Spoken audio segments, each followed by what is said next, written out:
way, so we should be live here. And well, I think we're now live streaming, and we're just connecting it to the board's webpage.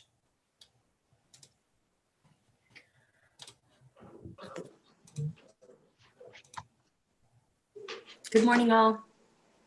Good morning. Good morning. I've not yet seen Dr. Duran, Miss Davis-Vaught. Is that right? That is correct. Good morning, everyone. Susan Williams here. Hope everyone's doing well. Yeah. Good morning, esteemed council. We're doing great. Thank you. Thanks for being with us. Glad to hear. Glad to be here. Good morning, everyone. Tamara Richardson from the Office of Early Childhood. Good morning. Good morning.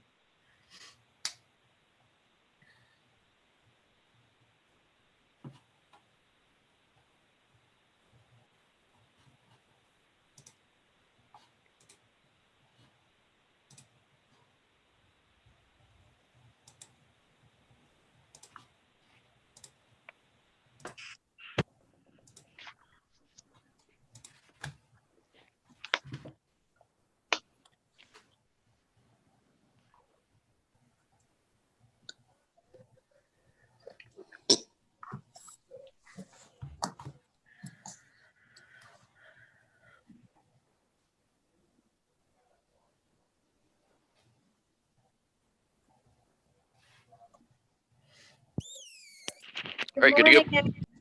Thanks, Kevin. Good morning, everybody. Just to let you all know, we are live streaming on YouTube. We're waiting on just the last couple of our board members and staff to join us, and then we will get started here in just a couple of minutes.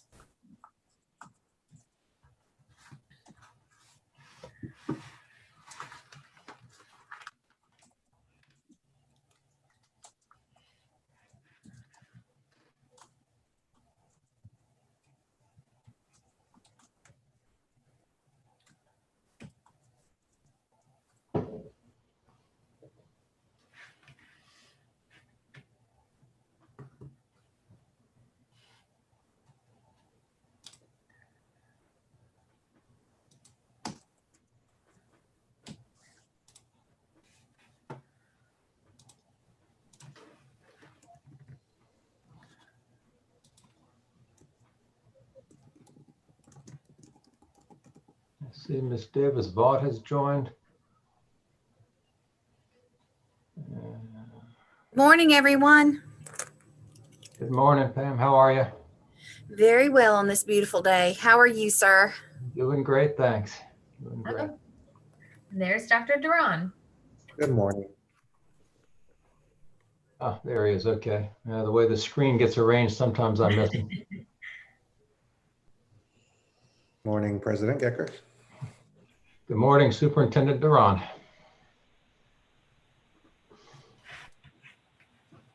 All right, Emily, I think we're all here. I saw Dr. Lane too. So, Yep. Are we ready? We are ready. All right. Well, good morning to everybody. Thank you for being with us. Welcome to another meeting of the hardest working board in the Commonwealth. We are delighted to be here. We are still hopeful that one day we can do this again in person. Hopefully while I'm still president of the board, which means sometime before next June. So, we still long for the days when we can all get together again. But first thing we will do as we convene the meeting is the roll call of the members. Dr. Mann. Present. Ms. Holton. Present. Dr. Wilson. Present. Ms. Davis-Vaught. Present. Dr. Duran. Present. And Dr. Pexton. Present.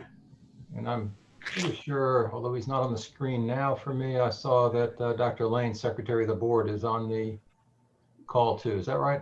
Oh, there he is. Okay, perfect. All right.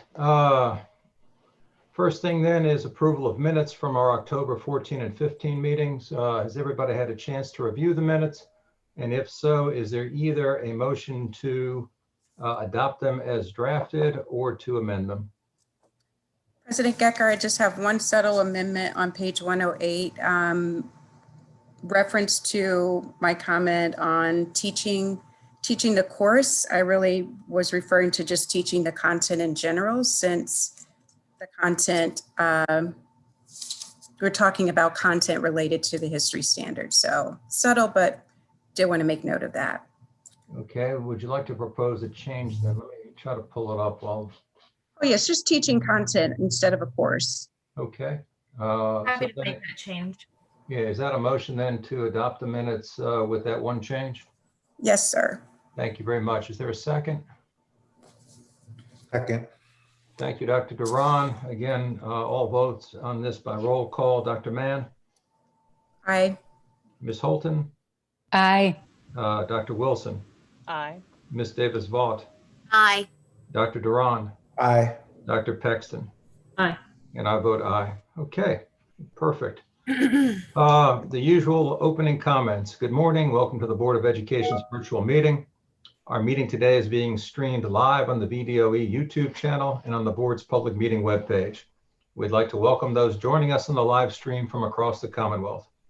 A couple of things to note about our virtual meeting.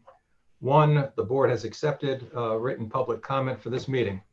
All comments that were received by 5 p.m. on Tuesday have been uploaded to our meeting webpage and shared with board members in time for them to review in advance of today's meeting. Comments received after 5 p.m. on Tuesday will be provided to the board in a timely manner. 2, for our YouTube watchers, the chat feature is disabled as it is not monitored by staff. The best way to contact the board is via email at b as in board oe at d as in department of doe.virginia.gov.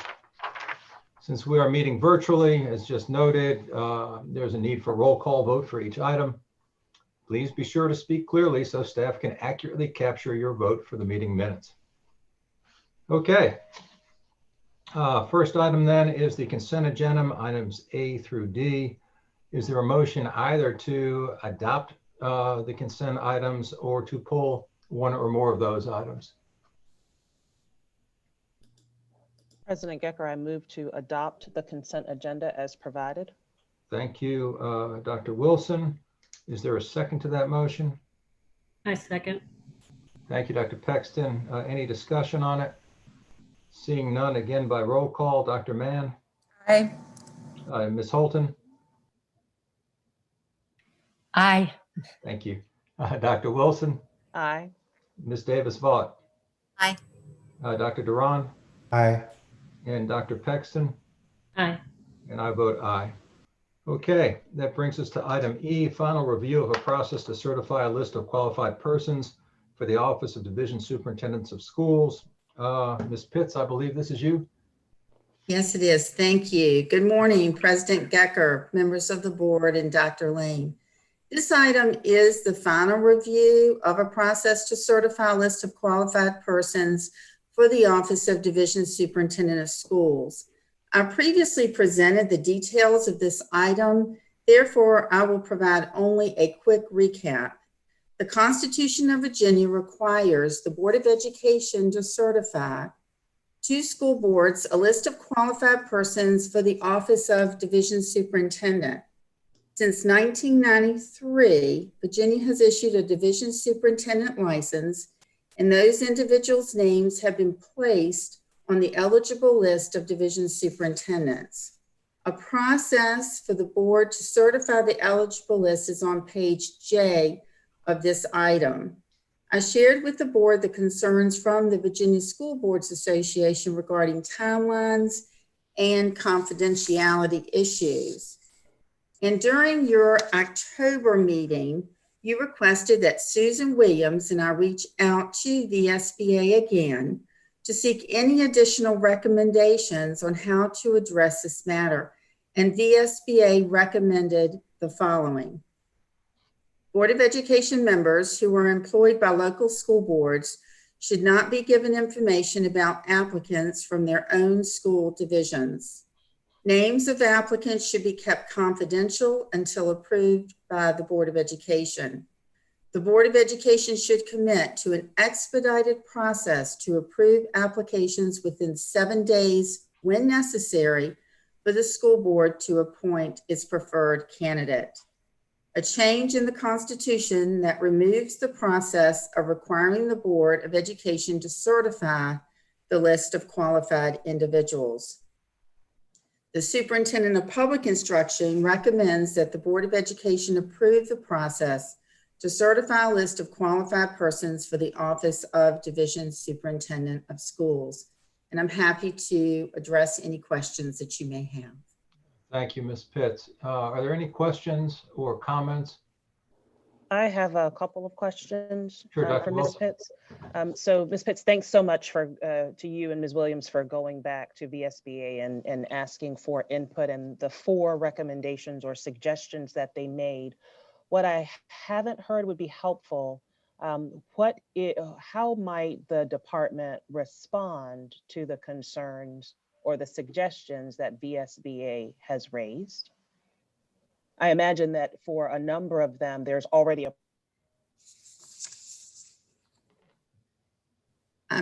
sorry, yeah, I just clicked myself out, sorry. There's already a process in place that would address some of the concerns or a number of the concerns that they've raised. So if you could vocalize what that process looks like to address those issues that they've raised. Thank you. Sure. The first issue or the first suggestion that they made was to not provide board members who are employed by local school boards the information about the applicants ahead of time. Certainly when someone applies for a license of any nature, it's not public information until the license is actually issued. So we would have to determine whether we would withhold those names and present them, not post them a week before. I think that's where their concern is, that if we post names ahead of time of individuals that the board will review on a particular date could be problematic for individuals. Certainly until the Board of Education makes the certifies the list, we would then issue the license and then it would be on the public query. I think the concern is the advance notice by the SBA to the public that these individuals are applying for a license. So we would need to narrow that time period when they are out in the public. The expedited process would be up to the board to let us know if you are amenable to additional meetings when those types of cases arise. And the last certainly would be up to, there would have to be a bill with the General Assembly to change the Constitution. And that would be a long process to make that revision. And certainly they understand that. Thank you. You're welcome. Tolkien? Thank you. Thank you, Ms. Pitts, for conferring with them. The change to the Constitution, I think we put in a different category. I personally don't have any interest in pursuing that, and we can't do it anyway. It's not within our authority to accomplish it. But the other 3, I would be eager to do everything we can on.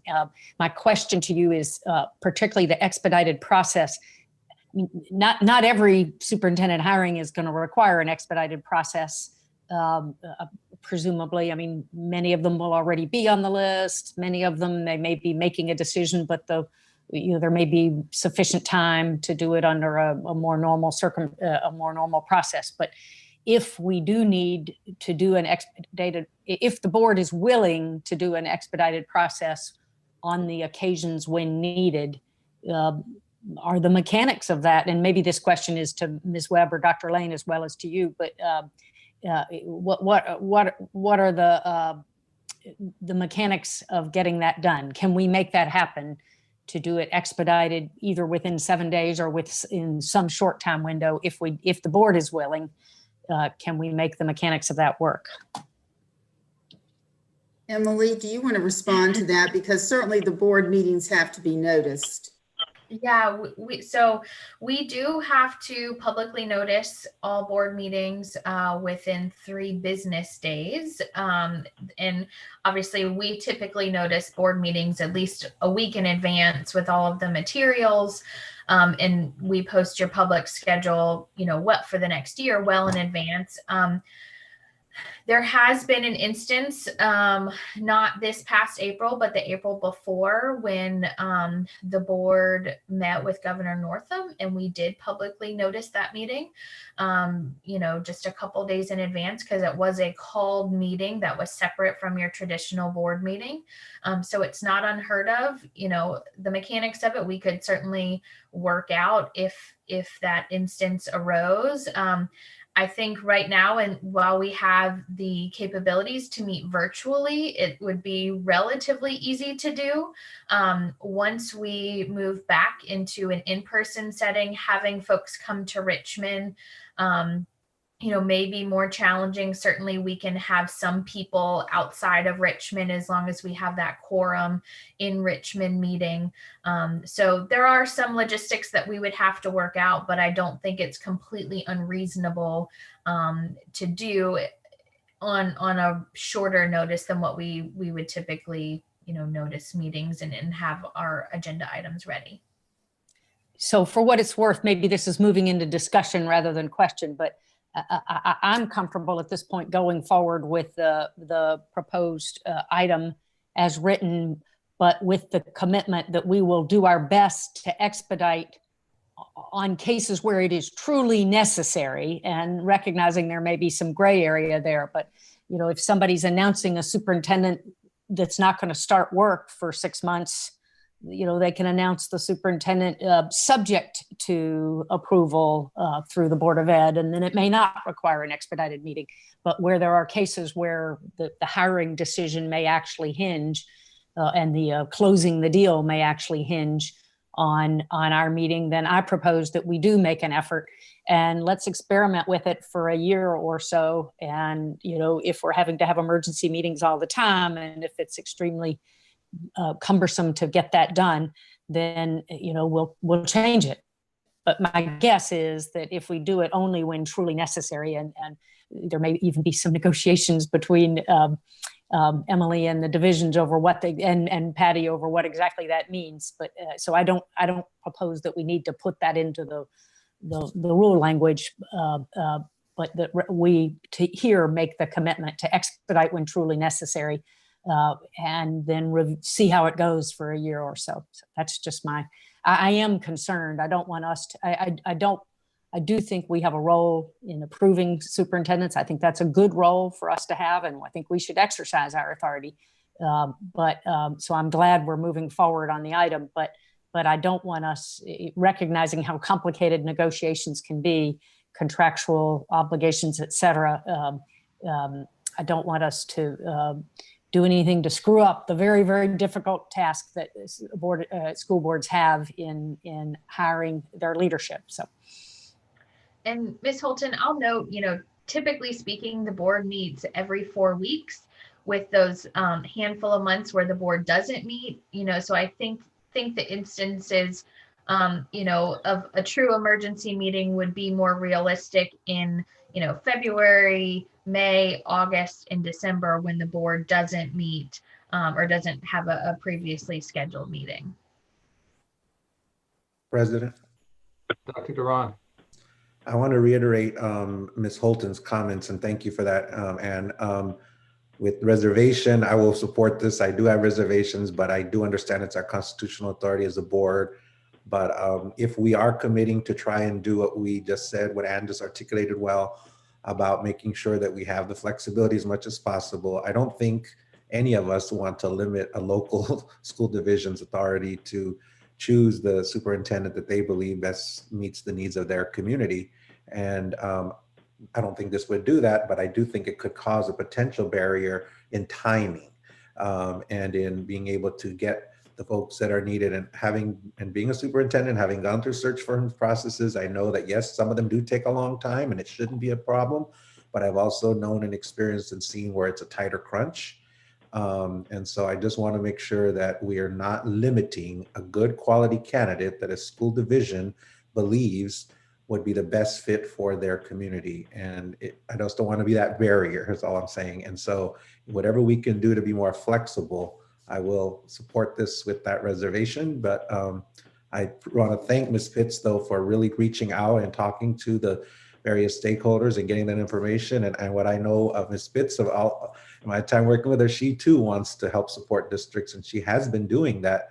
My understanding, and you shared with us, Ms. Pitts, how you respond very quickly to school boards when they are reaching out for a candidate. So I know that you too want to continue that support, and I thank you for what you've done thus far. So I don't want to limit you either in our ability to do that, but we need to just state clearly that we need to do all we can to be flexible when it is an extreme case. And to Emily's point, we do meet every 4 weeks. So school boards should know that schedule. And I would hope that search firms, Ms. Pitts, you could let them know there's nuance here in our Commonwealth, because that's not true necessarily in every other state. And most of these are national firms that work. There are some, we have some local ones and they'll know it well, but just making sure everyone knows, I think will be important. So, but thank you, Ms. Pitts, because we did ask to pause on this, and I could see you did some better thinking and some discussions, and so I appreciate you. I'm sorry, may I ask one more thing? On the item number 2, keeping the, item number 1 from the VSBA, that Board of Ed members who are employed by local school boards should not be given information about applicants from their own school divisions. Do we need to do anything in the proposed rule to address that, or can we accommodate that in some other way? Because I do think that's a fair request. And We'll say I'm not convinced that as I read this, Board of Ed members, I don't think I would support a situation where some members know more than other members of our board, honestly. I think that's a difficult thing, and we all have been in positions of trust and confidence, and I have trust and confidence in the members of the board. The fact that people raise concerns, which, we appreciate the input, does not mean that each of the concerns need to be addressed. I mean, some, people resist change always. And it's not clear to me, frankly, that following the constitutional process will in fact harm or hinder any division at any time. And in those cases where it does, just to be clear, under our bylaws, we can call a special meeting, really at any time. I mean, that's the process, assuming we can't do it at a regular meeting. But Ann, I don't think that I'm in favor of adding anything that would put limits on what some of our members know as compared to other members. Well, I haven't actually thought them through, but I'm just sort of thinking through, say that Dr. Duran, say that one of his top leadership team members is a candidate for the superintendent of, Franklin County. Is there a way that Patty could notify Dr. Duran that there is a matter coming up without telling him whom that he may want to recuse himself as to? Or the flip side is somebody, Dr. Duran is applying, God forbid, as a brand new superintendent. I can use you, Francisco, because nobody thinks you're moving anywhere. That's fine. But as a brand new superintendent in Arlington, if he's interviewing for the job in, Kalamazoo, Virginia, then somebody on our board is got a connection to Kalamazoo. It's a recusal situation, but how do you get to the point where somebody can recuse themselves without knowing something that it's not helpful to the candidates for them to know? And I don't know, maybe the need for confidentiality is outweighed, as Dan suggests, by the need for everybody on the board to be included in the discussion. But I at least want to think it through.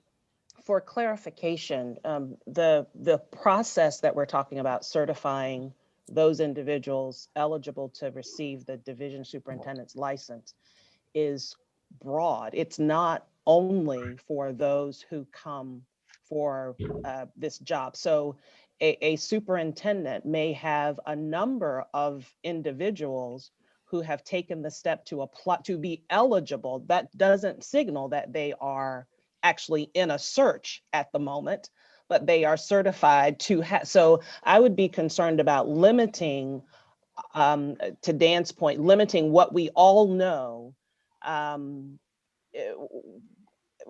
to try to solve for the concern perhaps that VSBA has, which is a smaller subset of applicants for the license. So I don't know how we reconcile that.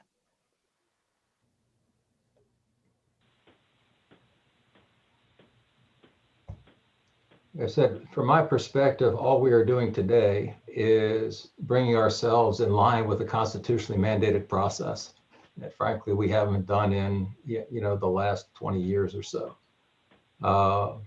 And if this actually becomes an issue as opposed to a theoretical issue, I guess we can address changes in process at that point. Although I cannot imagine that I will ever support having some members know more than others. I just think that's, I don't know who makes that decision, who gets to know what. And I think it is not healthy for the long term of any public body to have sort of two classes of members, if you will, those in the know and those not in the know. But that having been said, today's action, I think, is fairly straightforward, which is we are mandated to do something we're not currently doing. And therefore, we're putting in place that process to actually do what we're mandated to do. So I'll just chime back in with maybe the right way to think of this is maybe our standard recusal process and the staff, as they already do, help flagging to us potential issues that we may want to consider recusing ourselves on. Maybe that will be sufficient for the narrow range of circumstances that the VSBA is worried about here. And with that, maybe the right thing to do is to go forward with the general rule and again, watch it for a year or so. And if circumstances come up that present a need that can't be addressed by the standard recusal process, we deal with it later.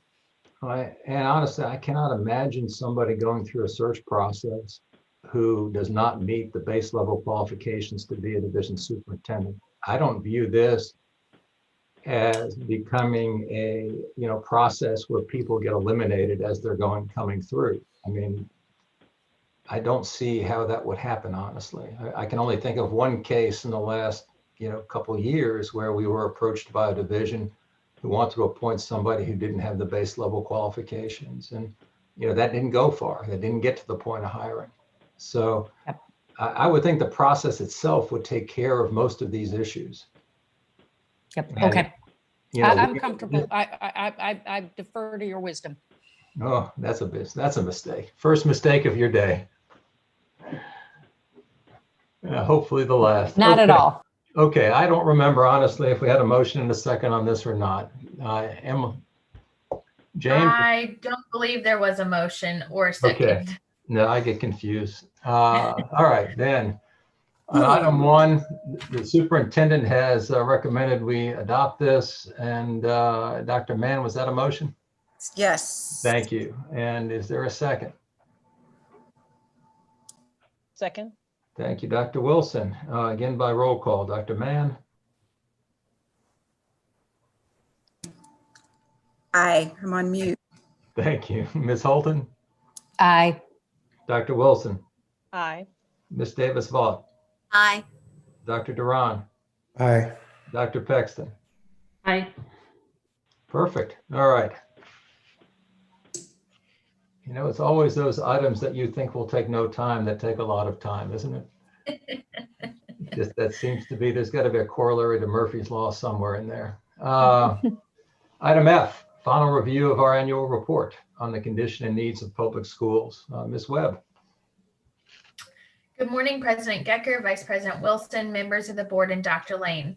I'm pleased to present for final review the board's 2020 annual report on the condition and needs of public schools in Virginia. As you will note in your boilerplate, this report is required by section 22.1-18 of the Code of Virginia. This section outlines the requirements of the report, including the current standards of quality information on student and parent choice, including charter school and virtual school options, as well as a report on the requirements that local school divisions are required to submit to the state and federal government.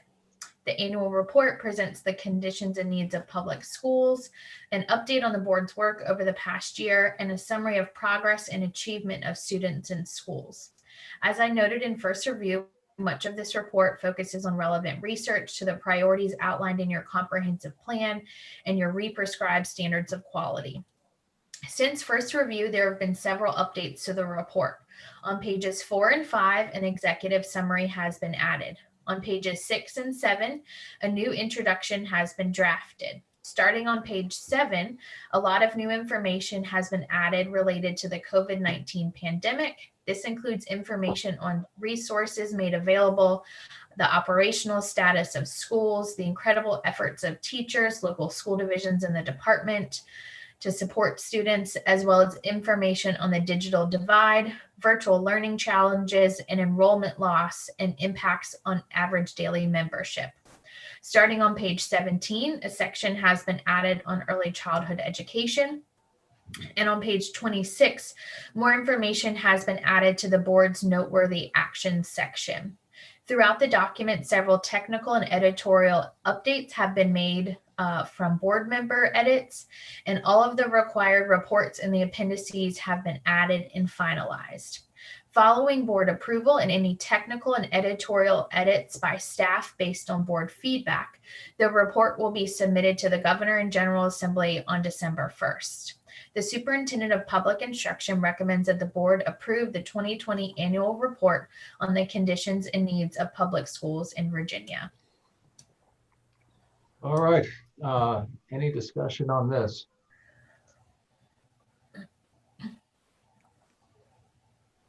Just to commend Ms. Webb, if I may, on the hard work on the first draft and on incorporating feedback on this. It's a strong document, thanks to your hard work, and I'm sure that of many others.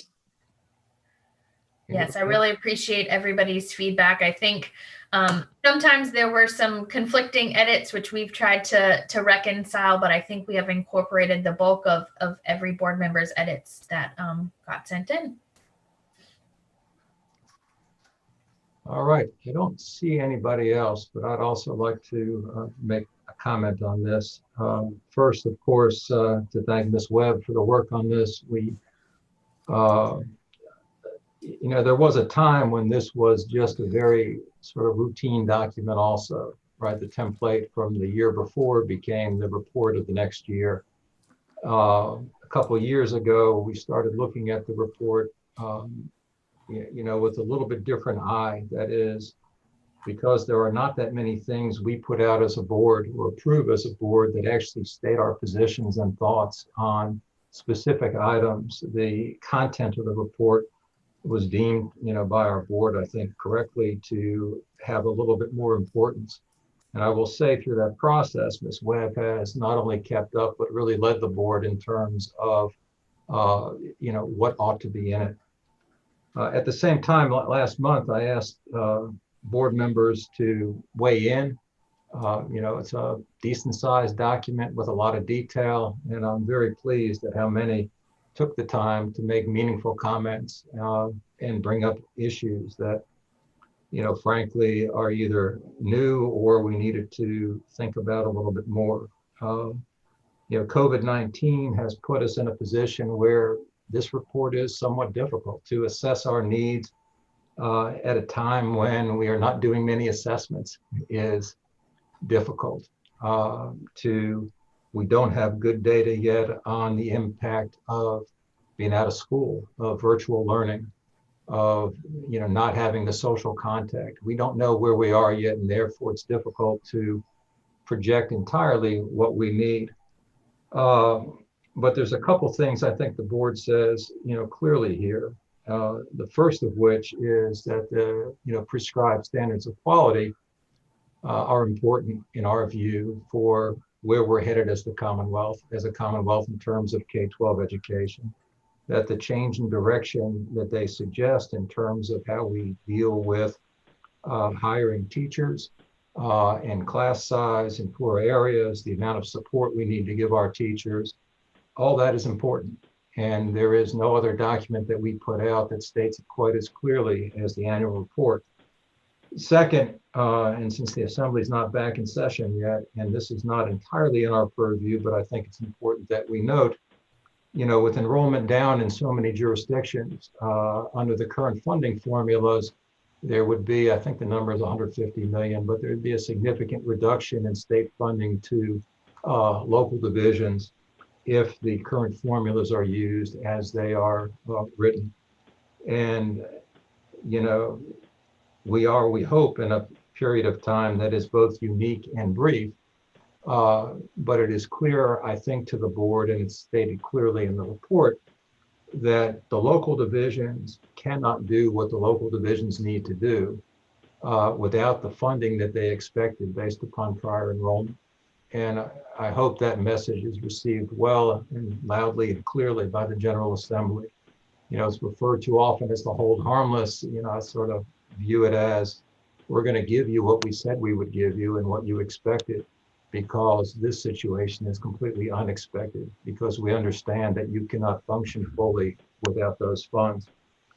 And so, we did a legislative briefing the other day, and, I was very pleased with our ability to talk directly to legislators about these issues, and even more pleased that everything that came up is actually discussed in our annual report. And so we had a base reference document to tell people, here's what we think, and here's the data to support what we think. So anyway, I know that's sort of the long-winded comment about this, but I am particularly pleased with the work that has been done here. Again, thanks to Emily and all of you and the staff. So with that, is there a motion to approve the final, the annual report as presented here, with the one caveat that if we find any, technical edits, we get to make them before we finally publish, and one last read through the document. Is there a motion to that effect? So moved, President Gecker. Thank you, Dr. Wilson. Second, Dr. Duran. Again, by roll call, Dr. Mann. Aye. Ms. Holton. Aye. Dr. Wilson. Aye. Ms. Davis-Vaught. Aye. Dr. Duran. Aye. Dr. Pexton. Aye. And I, of course, vote aye. So thank you all very much. Okay, item G, final review of revisions to the emergency guidelines for locally awarded verified credits due to COVID-19. Dr. Sale. And Mr. Gecker, I think I am going to do a little preamble here before Dr. Sale jumps in. Sorry, Dr. Blaine, if you're not on the agenda, you don't get to jump in. Well, go ahead, Jim. I think it will be necessary. Yeah. First, let me say thank you for your excellent report on the conditions and needs of public schools. And some of what's in your report is why we're coming to you today with item G. And I'm going to take a moment to talk a little bit about this item. And actually, my comments will also apply to items J and K. And so G, J, and K really do go hand in hand. And then the other thing that I will say is that in order to enact the intent of items G, J, and K, immediately following the board meeting today, there will be waivers issued from the superintendent's office and signed by the secretary that will complement this. And I'll try to walk through all of that as we describe it. But I'm sure all the board members are aware of the difficulty all of our school divisions are facing in navigating the pandemic. We've provided extensive guidance metrics to guide their thinking. And if you're not aware, the case numbers throughout the Commonwealth are increasing in many, many localities, especially in our largest localities. And in some of our localities where there are multiple metrics we look at, but I'll just highlight one. Case incidents per 100,000 people over the last 14 days is one of the core indicators, one of the two core indicators. And some of our largest districts have jumped over 200 cases per 100,000 people over the last 14 days. that is the point at which we identify a school division at being high risk, or a community transmission rate being at high risk, and where we tend to recommend a larger focus on virtual learning, except for some vulnerable populations. Some of our communities, for instance, in Southwest Virginia, are over 700 or 800 cases per 100,000 people. And so what we're starting to see as a trend is that many school divisions that were much more aggressive on in-person opening at the onset are starting to slow their processes. In addition to that, even some of those school divisions that are more aggressive have as high as 40% of their students choosing virtual learning. And even though we've all seen some positive news about potential vaccines, we do believe our school divisions will be navigating the pandemic through the remainder of this school year and potentially beyond. And for that reason, we have been thinking about not only the students' academic health, but their physical and social emotional health, and have some concerns about students' willingness or even ability to be able to do all assessments in person from the SOL standpoint. Now, you must keep in mind that the reading, math, and science SOLs that we deliver in Virginia are mandated by the federal government, but we do have flexibility under our waiver and regulatory emergency guideline authority to do some flexibility, especially in the history, social science, and writing areas. And so through a combination of your approvals in G, J, and K, and through the waiver authority given to the superintendent's office, we're recommending several things, and Ms. Sale will go into a lot more detail. But one of those is that we use this opportunity to leverage a stronger movement towards authentic assessment, with assessment being a part of learning. When the board adopted in 2017 your new standards of accreditation, which you're reviewing in your Wednesday meetings, you removed the history and social science assessments from the accreditation process. And at that time, the board intended to move towards more authentic assessments. And there was budget language that slowed that movement. And since that time, budget language has been revised to allow us a pathway to move towards more of those authentic assessments. And so what we're hoping today with this first item that the board will take on is that you will issue flexibility to allow school divisions to do performance assessments and other local assessments as a compendium of evidence as part of the locally awarded verified credit process, without mandating first that students take the SOL in person. The other thing that this first item does is it expands the range that a student can earn a locally awarded verified credit. Outside of history, you can still use the locally awarded verified credit process that's traditional, but in reading, math, and science, the major impact will be that by expanding the range where students can earn a locally awarded verified credit from 375 to 350, you'll allow students to enter the locally awarded verified credit process earlier after first attempting the SOLs in those federally mandated areas. But what that does prevent is students having to come back in person over and over again to retake the SOL to get to the point of 375. We have enough concerns about whether our virtual students will willingly attempt the SOL the first time. And so obviously this is related to verified credits primarily. This is extremely impactful for our high school students being able to graduate and based on courses that they otherwise would have been successful in. When I come back to talk about writing and the middle school and elementary school assessments, I'll go into more detail. But this first action item focuses on verified credits, expanding the score range, which will primarily impact reading, math, and science, and opening up a door for students in the non-federally mandated assessments to enter directly into the verified credit process without having first attempted the SOL. I'll now turn it to Ms. Sale to go into more depth about what is actually in the recommendation, and happy to answer questions when we conclude. Dr. Sale, I'm not sure he actually left you anything to say, but let's Happy to hear from you. Well, thank you, Dr. Lane, for the introduction and for the preface of this item. So item G that's in front of you.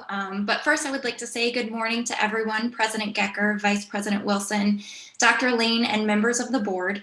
I really appreciate you all giving me a few minutes of your time this morning to present to you an update of our emergency guidelines for locally awarded verified credits. So you all may well remember having already reviewed this document or earlier iterations of this document back in the spring when we were really focused on providing our high school students who were unable to earn a verified credit through existing pathways, primarily those SOL end of course assessments, because of the extended school closures in the spring and summer of 2020. So now obviously we have a little bit more perspective of what the shape of instruction and student life looks like in fall 2020 and really kind of speculatively throughout the year. And we recognize the need to provide some similar flexibility to those students that continue to be affected by ongoing pandemic conditions. So before jumping into some of the details of the document and the revisions that are in the emergency guidelines, I just want to quickly note for you all that the proposed revisions were very, very intentional, that we ensured alignment with what the board and department had set out for local school divisions as expectations for the 2020 and 2021 school year. This, of course, included the new mandate, or the mandate on new instruction, rather, as well as the decision to maintain many of our statutory and regulatory requirements that we consider to be the pillars of our high-quality educational system.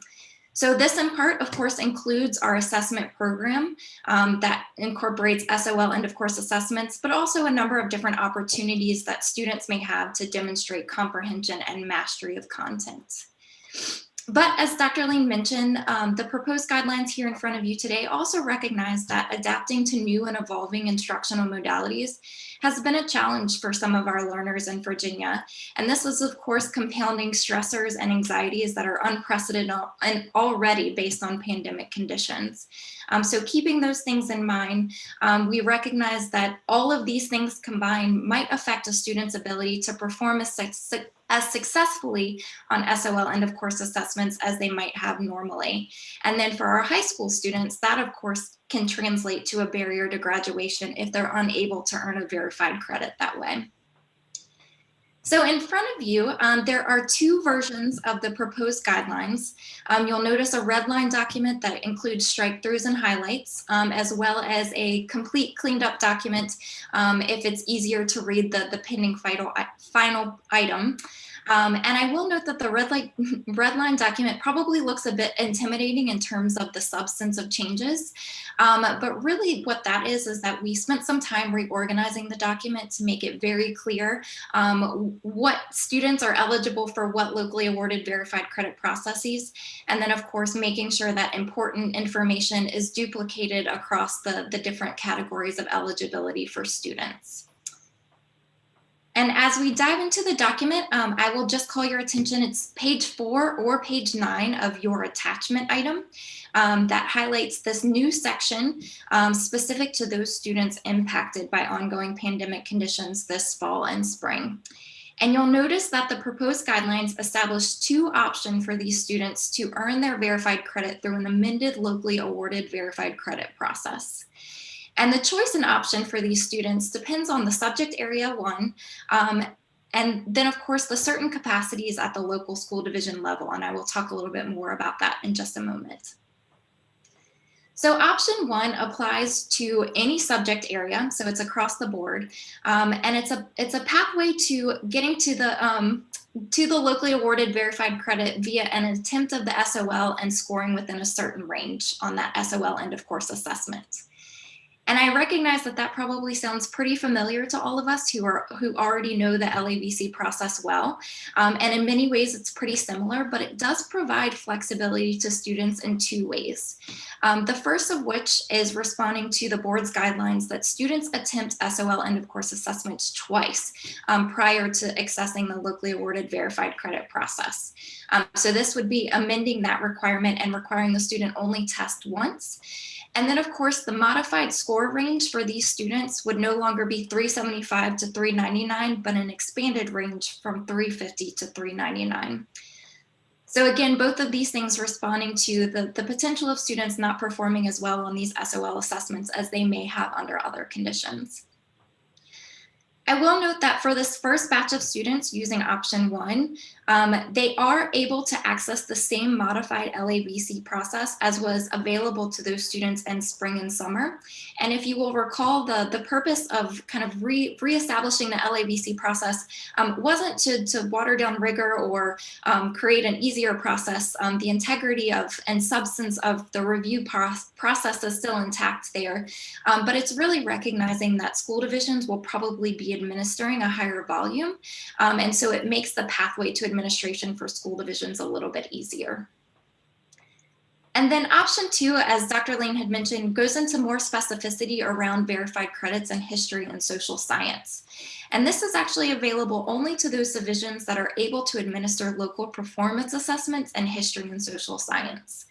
So for these students who are seeking a verified credit in history and social science, and the school division has the capacity to administer local performance assessments, there is no requirement to attempt the associated SOL, but the pathway to the locally awarded verified credit must include local performance tasks that are graded by state rubrics. And including the state rubric component, we're really kind of guaranteeing a consistency in process across the state because local school divisions will be able to reverse engineer their tasks based on our expectations that are set out in those state rubrics. Again, as Dr. Lane mentioned, and a little bit of context for the second option, during the 2020 General Assembly session, the legislators did pass budget language that allowed us to use local performance assessments in history and social science, where this had formerly been prohibited. So option 2 not only provides us a little bit of flexibility for our students, but it really encourages our local school divisions to start thinking about building capacity in local performance assessments and encourages them to do so by allowing them to use this flexibility in the fall of 2020 as well as the spring of 2021. So I will quickly note that that is kind of one of the distinct differences between option 1 and option 2 as well, that option 2 flexibility would extend into spring 2021, and noting that there will be a small technical amendment to the final version of the document that carries that spring 2021 language throughout the entirety of option 2. So if you notice that is missing in that section of the document, that will be corrected before the final version.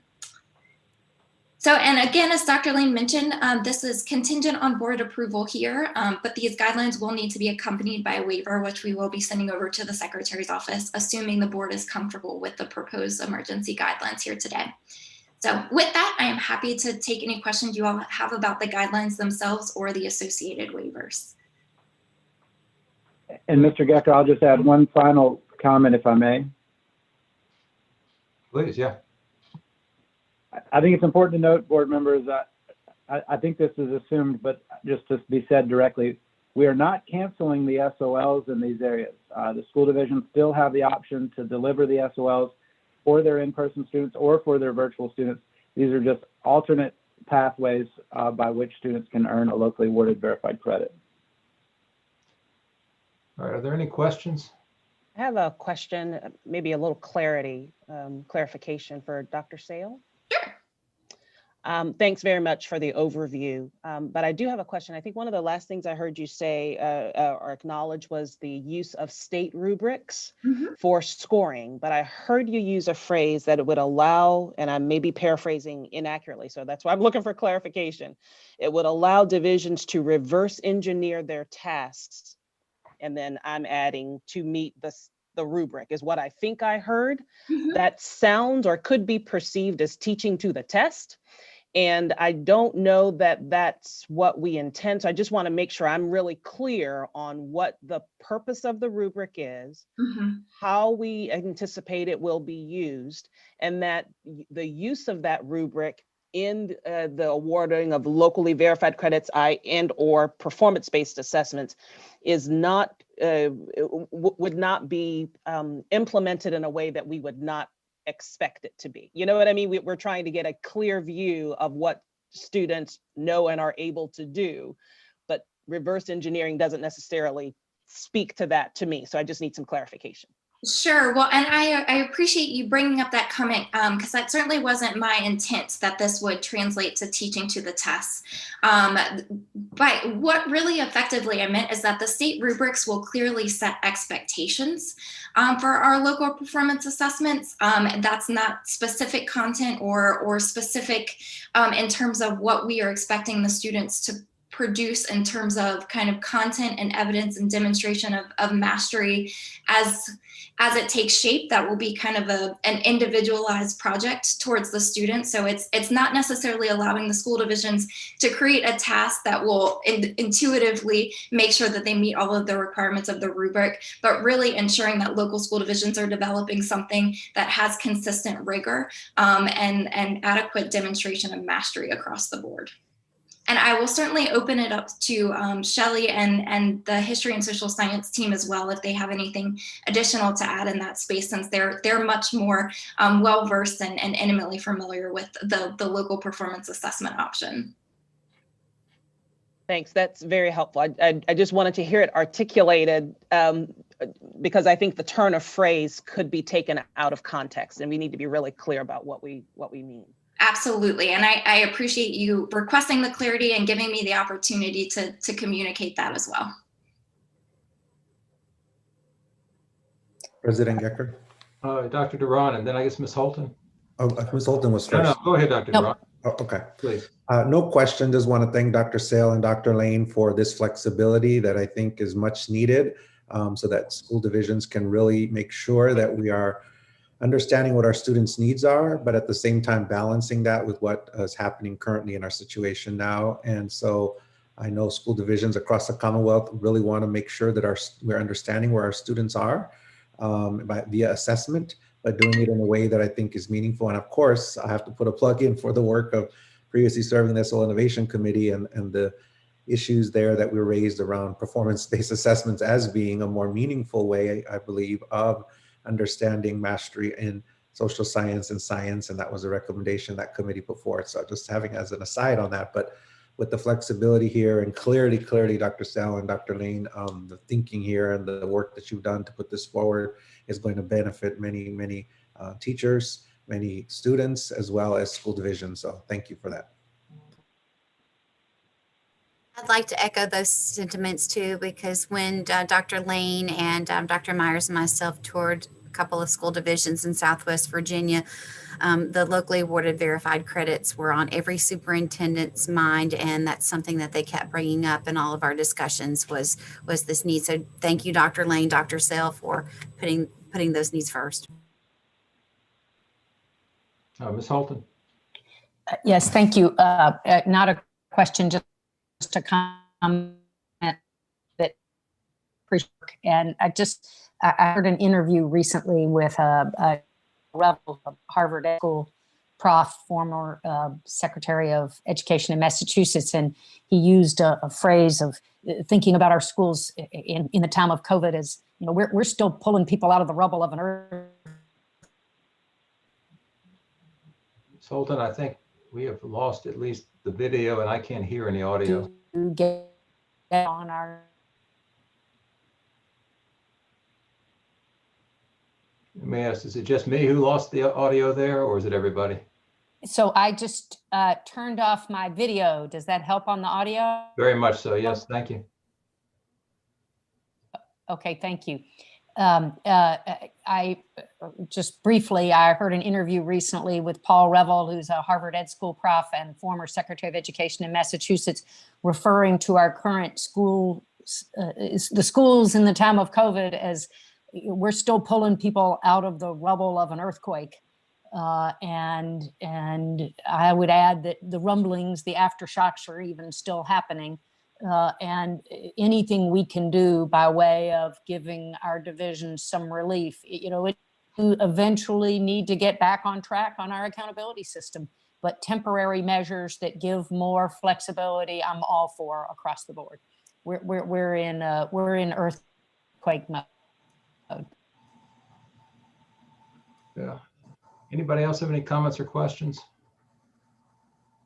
Let me just ask, how long do the waivers, how long are they good for? So the way, I apologize. Did I speak over someone? No, no. Okay. So this particular waiver itself, the actual shelf life of the waiver would end at the year 20 or the June 2021, so the end of the school year. But because the application of LAVCs may extend until the student needs to graduate, we have a note in the additional considerations section of this document to remind school divisions to make sure that they have this notated either in a student's record or in their individual policies to make sure that this translates and carries through with the student till graduation. So while the waiver and the flexibility wouldn't extend that far, it will just assure that students that did have access and were eligible for these flexibilities will continue to have them through graduation. Okay, and do we believe that does staff believe, and you, Dr. Sale and Dr. Lane, that the policies sort of the waiver, that is to go to performance-based assessment, is something that we ought to be doing long-term, which I think is where the board has been, but just want to make sure I understand what's going on here. I'll take that one, Dr. Sale. In these two subject areas, yes. Right, now that's what we're talking about specifically. Thank you, James. Okay, anybody else? I don't see anybody. Is there a motion to waive first review and adopt the emergency guidelines? So moved. Thank you, Dr. Mann. Is there a second? Second. Thank you, Ms. Davis-Vaught. Again, by roll call, Dr. Mann, Aye. Ms. Holton, Aye. Dr. Wilson, Aye. Ms. Davis-Vaught, Aye. Dr. Durand, Aye. Dr. Pexton, Aye. and I vote aye. Thank you all very much. Thank you. Okay, item H, final review of recommended cut scores for the grades 3 to 8 and end of course standards of learning reading tests based on the 2017 English standards. President Gecker, Yes, we've had a request, I note here, for perhaps a short break. I Oh. don't know if you may like to get through this item and then before we get to the others, but just putting that out there. Thank you. honestly, if people want a break, I'm content taking a break. Is that sort of the desire to sort of nod yes or no? Yeah, okay, we'll do how about a 10-minute or I guess 5-minute break. Be back at 11:05. Thank you, Pam, for telling me what to say. Oh dear.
Okay, I make it to be 11:05. Trying to see, is everybody back?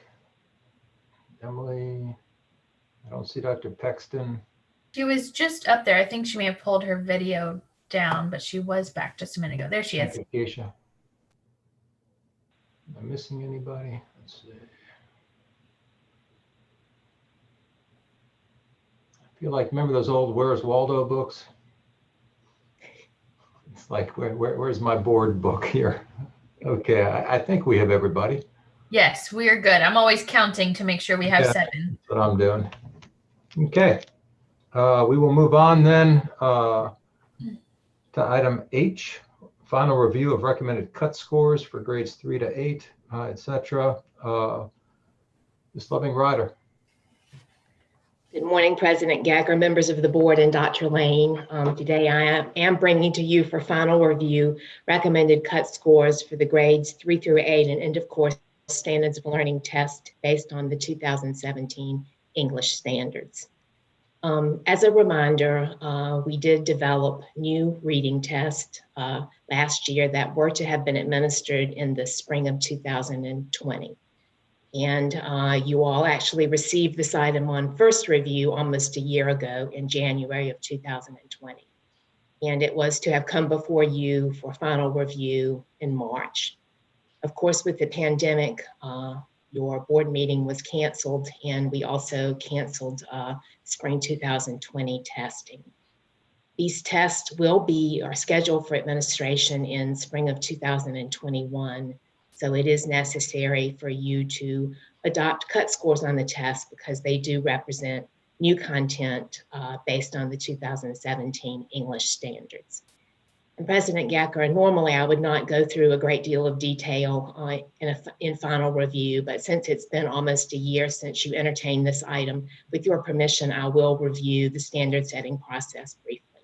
No, that's fine, Ms. Loving Ryder, although I will tell you, I remember it like it was yesterday. Okay. All right. So this is a fairly complex and technical process. So I did provide you with some information about the process we use, and it is included in attachment A.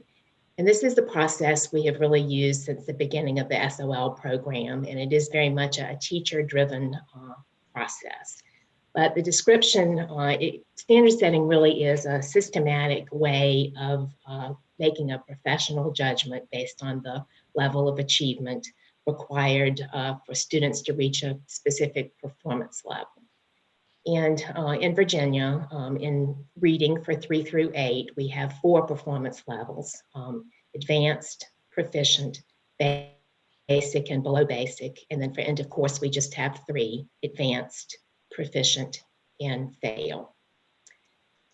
This is a very much an educator-driven process. We bring together committees of teachers for each test, and then they are trained on the standard setting process by psychometricians. And psychometricians are really statisticians that their specialty is testing. So the training really begins with teachers reviewing what are called the performance level descriptors. And I provided an example of a performance level descriptor for you in attachment A. And this really describes what students are to know and be able to do for each of the performance levels.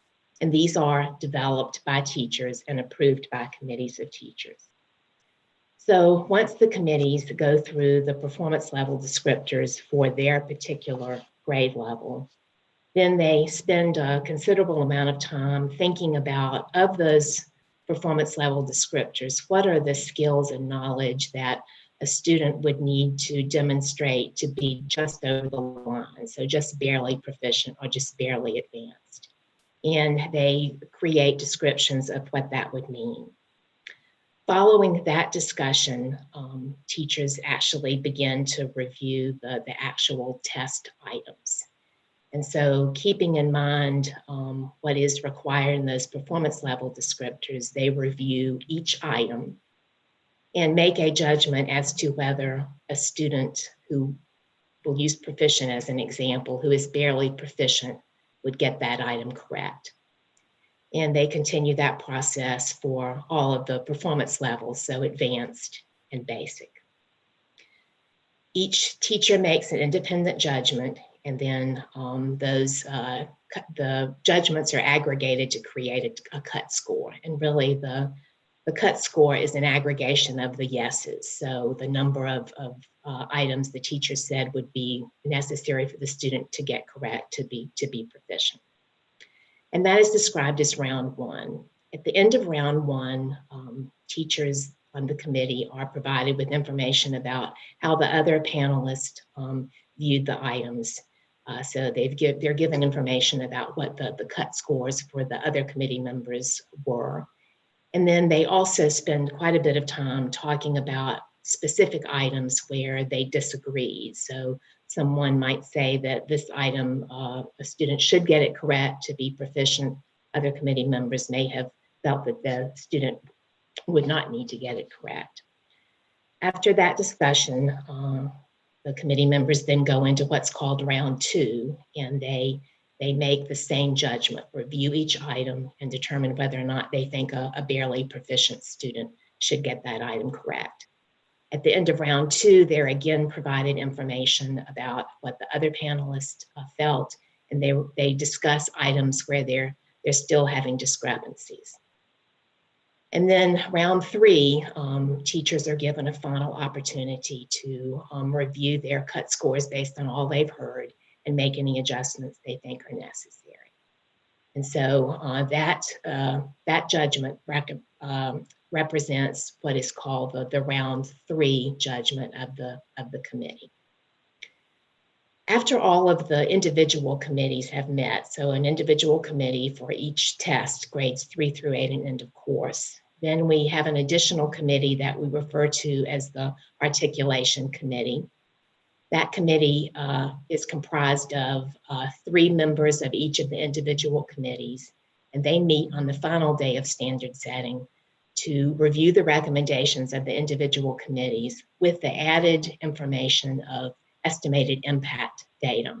So they also have information about the estimated number of students who would fall into each performance level.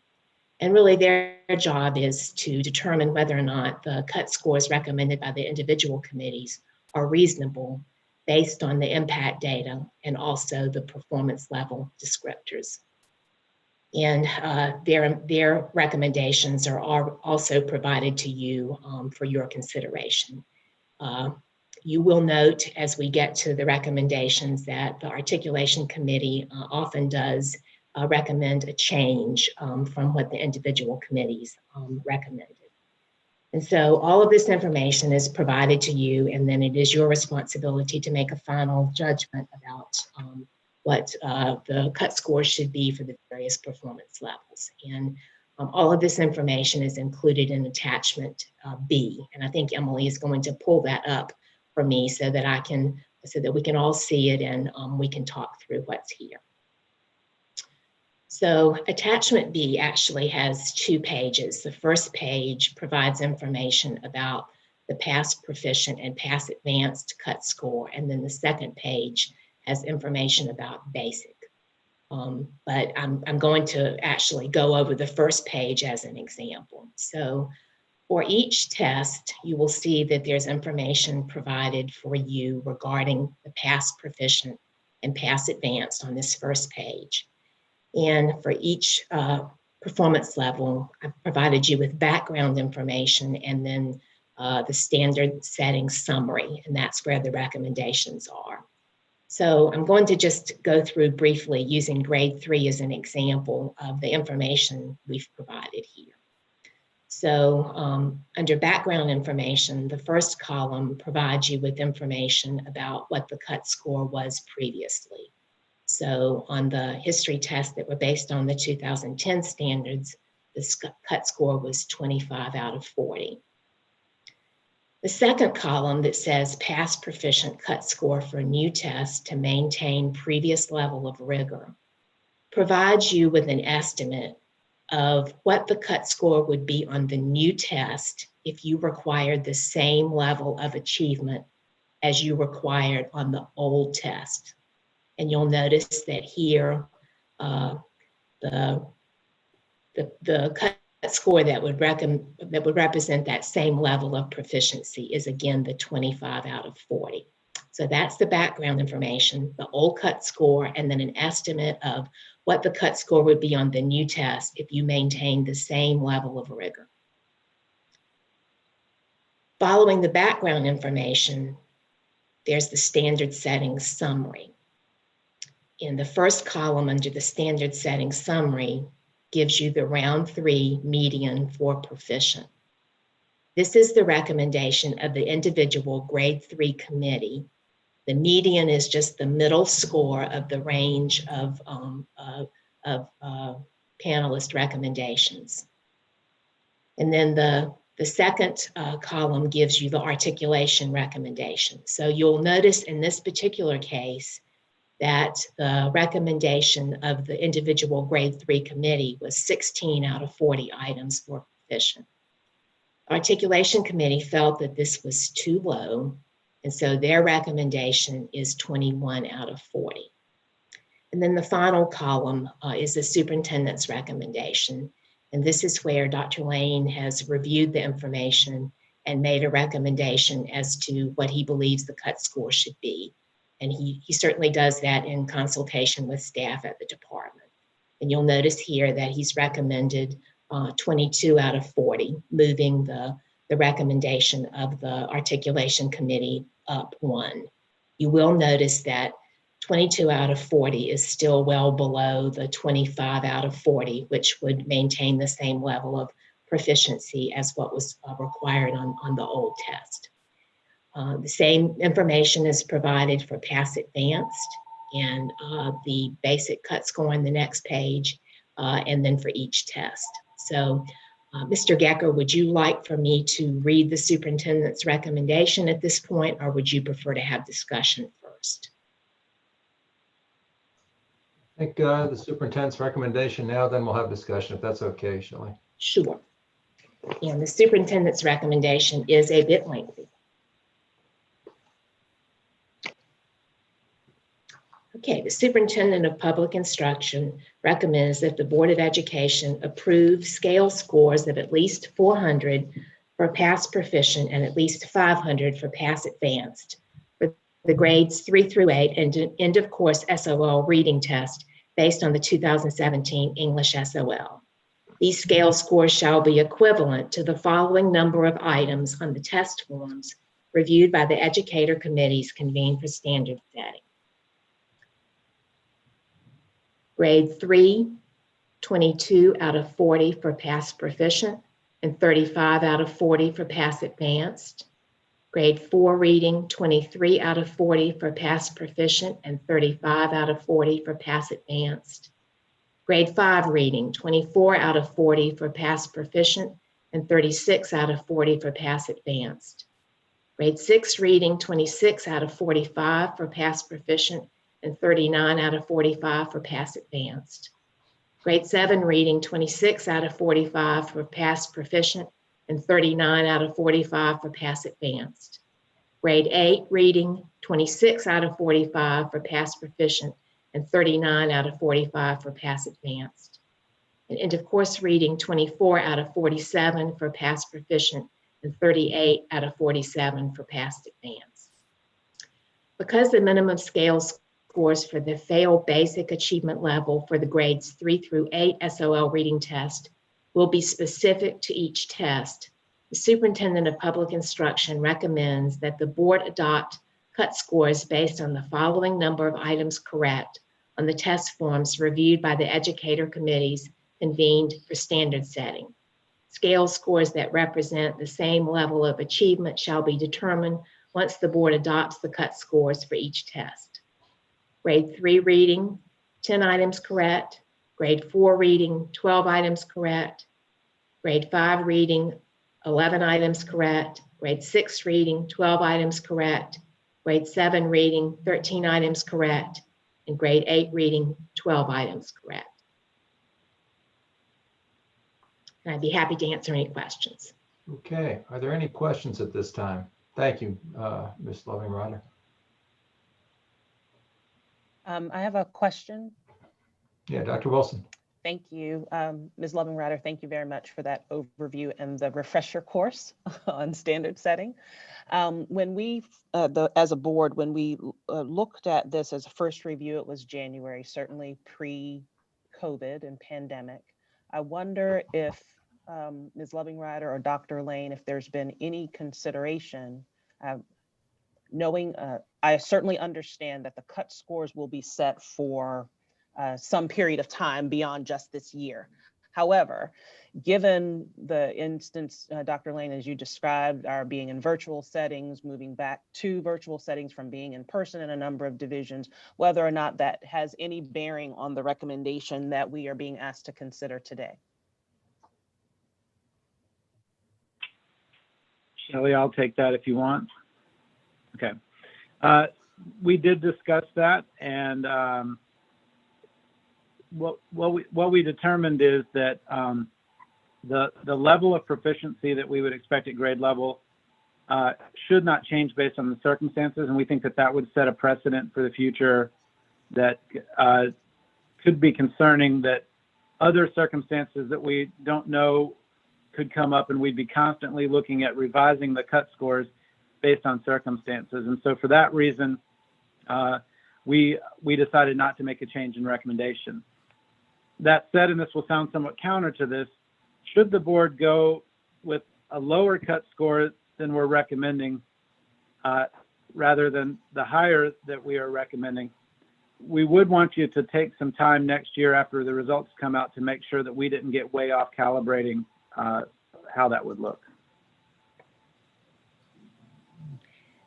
President Gecker, if I may add, the board, of course, does have the authority to adjust the cut scores as needed. So while you are adopting them today, as Dr. Lane mentioned, should you feel that an adjustment is necessary in the future, you do have the authority to do that. I appreciate that. And let me just, if it's okay, Francisco, let me just ask one thing here before we get to you. The purpose of the cut score, and I guess of all of this, is to determine sort of where our children are in terms of academic performance and have they met the minimally proficient level, defined as, what they ought to know, I guess, and a little bit more, and just a little bit more. We have used, I guess, the modified Angoff method for a lot of years to determine, yeah, Jamel's smiling, but when my kids ask me later on today what I did today, I will say I engaged in a discussion of the modified Angoff method with some amount of pride. So we've used that for a while. And, actually back when this first came up, I did a little bit of research to see, what people thought of the validity of that method for, determining cut scores, how accurate it was. And frankly, it seems uniformly that the modified Angoff method that we use is considered to be, in the communities that matter, an appropriate and sound methodology. And really that method would stop with the articulation committee and typically not go on to, a superintendent or higher authority. There's studies out of Korea on the pharmaceutical industry using this and all that. And I know James has said before, and probably correctly, that if we, set a higher cut score, we might actually improve results. There is some literature that suggests that if you set the bar a little bit higher but attainable, you might get some better results overall. But you would also then label some children as failing who actually are in fact minimally proficient, according to, if you believe the, articulation committee measure, according to the sort of scientifically derived cut score measure. I guess, what I'm struggling with here, and frankly, I'm not struggling with the idea of using the articulation committee recommendation. I'm struggling with the idea of why the department believes, and I'm sure there's good reason for this, that when we actually see the results, we might make changes, that is, make it seem like it's, it ought to be harder, if we believe in the validity of the underlying process that set the goals in the first place. In other words, do we never want to get to be a point where we measure ourselves as being better? Is it always going to be a certain percentage, have to fail in order for us to believe that the measure is set at an appropriate level? Well, I'll take that question. Thank you. I do think that any educator in our schools would tell you that 100% of our students are not proficient as of today. And I think there's a point at where you could set the cut score so low that it would mask the needs that our students have. I'm not saying that that's what would happen here between 1 point between articulation and superintendent's recommendation, but I do think that there's a touch of common sense that plays into our thinking around, well, it can't be too low because we know that we have struggling readers in the Commonwealth. The other thing I would say is, whereas the modified NGOF, and it is modified, right? I mean, we talked about that, but the modified NGOF is primarily driven by Virginia educators considering a Virginia standard. We do face national comparisons on a regular basis, and we know that in recent history, our national comparisons have not been favorable. And we believe that in part is because the cut score was too high the last time. So we do believe bringing it down is appropriate because I think we were over-identifying students that needed support. And so we're trying to hone in on where we are between the national standard, the articulation standard, the previous standard, and we weighed all of that in our decision making. But you are correct. We have also looked at the research that supports, that if our state standards bar is higher, and by higher I mean closer to the national standard, but not all the way at the national standard, because I do think that is an aspirational standard.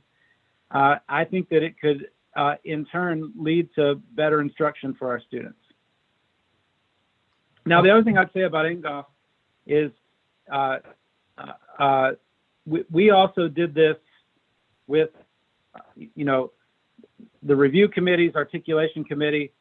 You have to understand that there's standard error there. If you did 5 different articulation committees, you might get 5 different recommendations. If you did 5 different standard setting committees, you get different recommendations. And so, whereas it is an appropriate method, and from we're not in a potential where we could replicate this as we would in a normal research world over and over again, and to reduce that standard error, there is flexibility in determining that standard.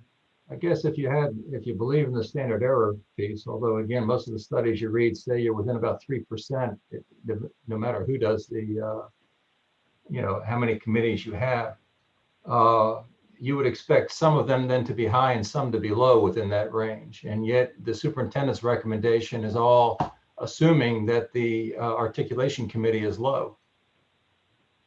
Well, and keep in mind, articulation is one group, standard setting is many, and standard setting was far lower in every case. And so I don't know that you might not have seen variability in articulation had that been replicated in a formal research study.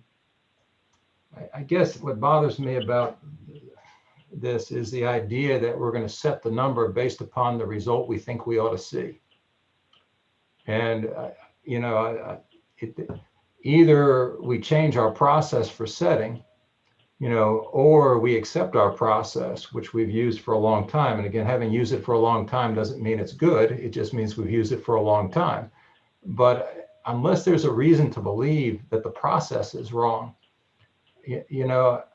I really don't. And, I understand the education piece that if you set the bar higher, maybe you'll teach a little bit better and maybe you'll have some better results here or there. But, what we're telling people this is for is to measure minimum proficiency and, not to use it as the, raise the bar and thereby increase quality piece.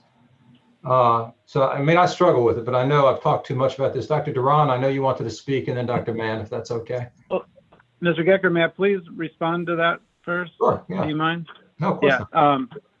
Well, and I don't think we're setting this with an intention of where we hope the outcomes lie. We're setting this with an intention of improving students' abilities. And there's a distinction there between the two to me. But I do feel like it's important. It's important that we not set proficiency such that we're not identifying struggling readers so that we can provide the academic interventions that would be necessary. But wouldn't we do that with the formative tests? I mean, isn't this one too late to say we're using this to identify, to improve individual students? Mm-hmm. I mean, at some point, it seems like the, horse is out of the barn at this stage. Mm-hmm. I would much prefer us, and we've talked about this before, see us use formative assessments during the year and find a way to incentivize divisions to use those in a more thoughtful, and I'm not saying they don't do it. So this comment ought not be misread, because honestly, I don't know exactly how it's used in all the divisions, and I'm sure in Arlington, they're used perfectly.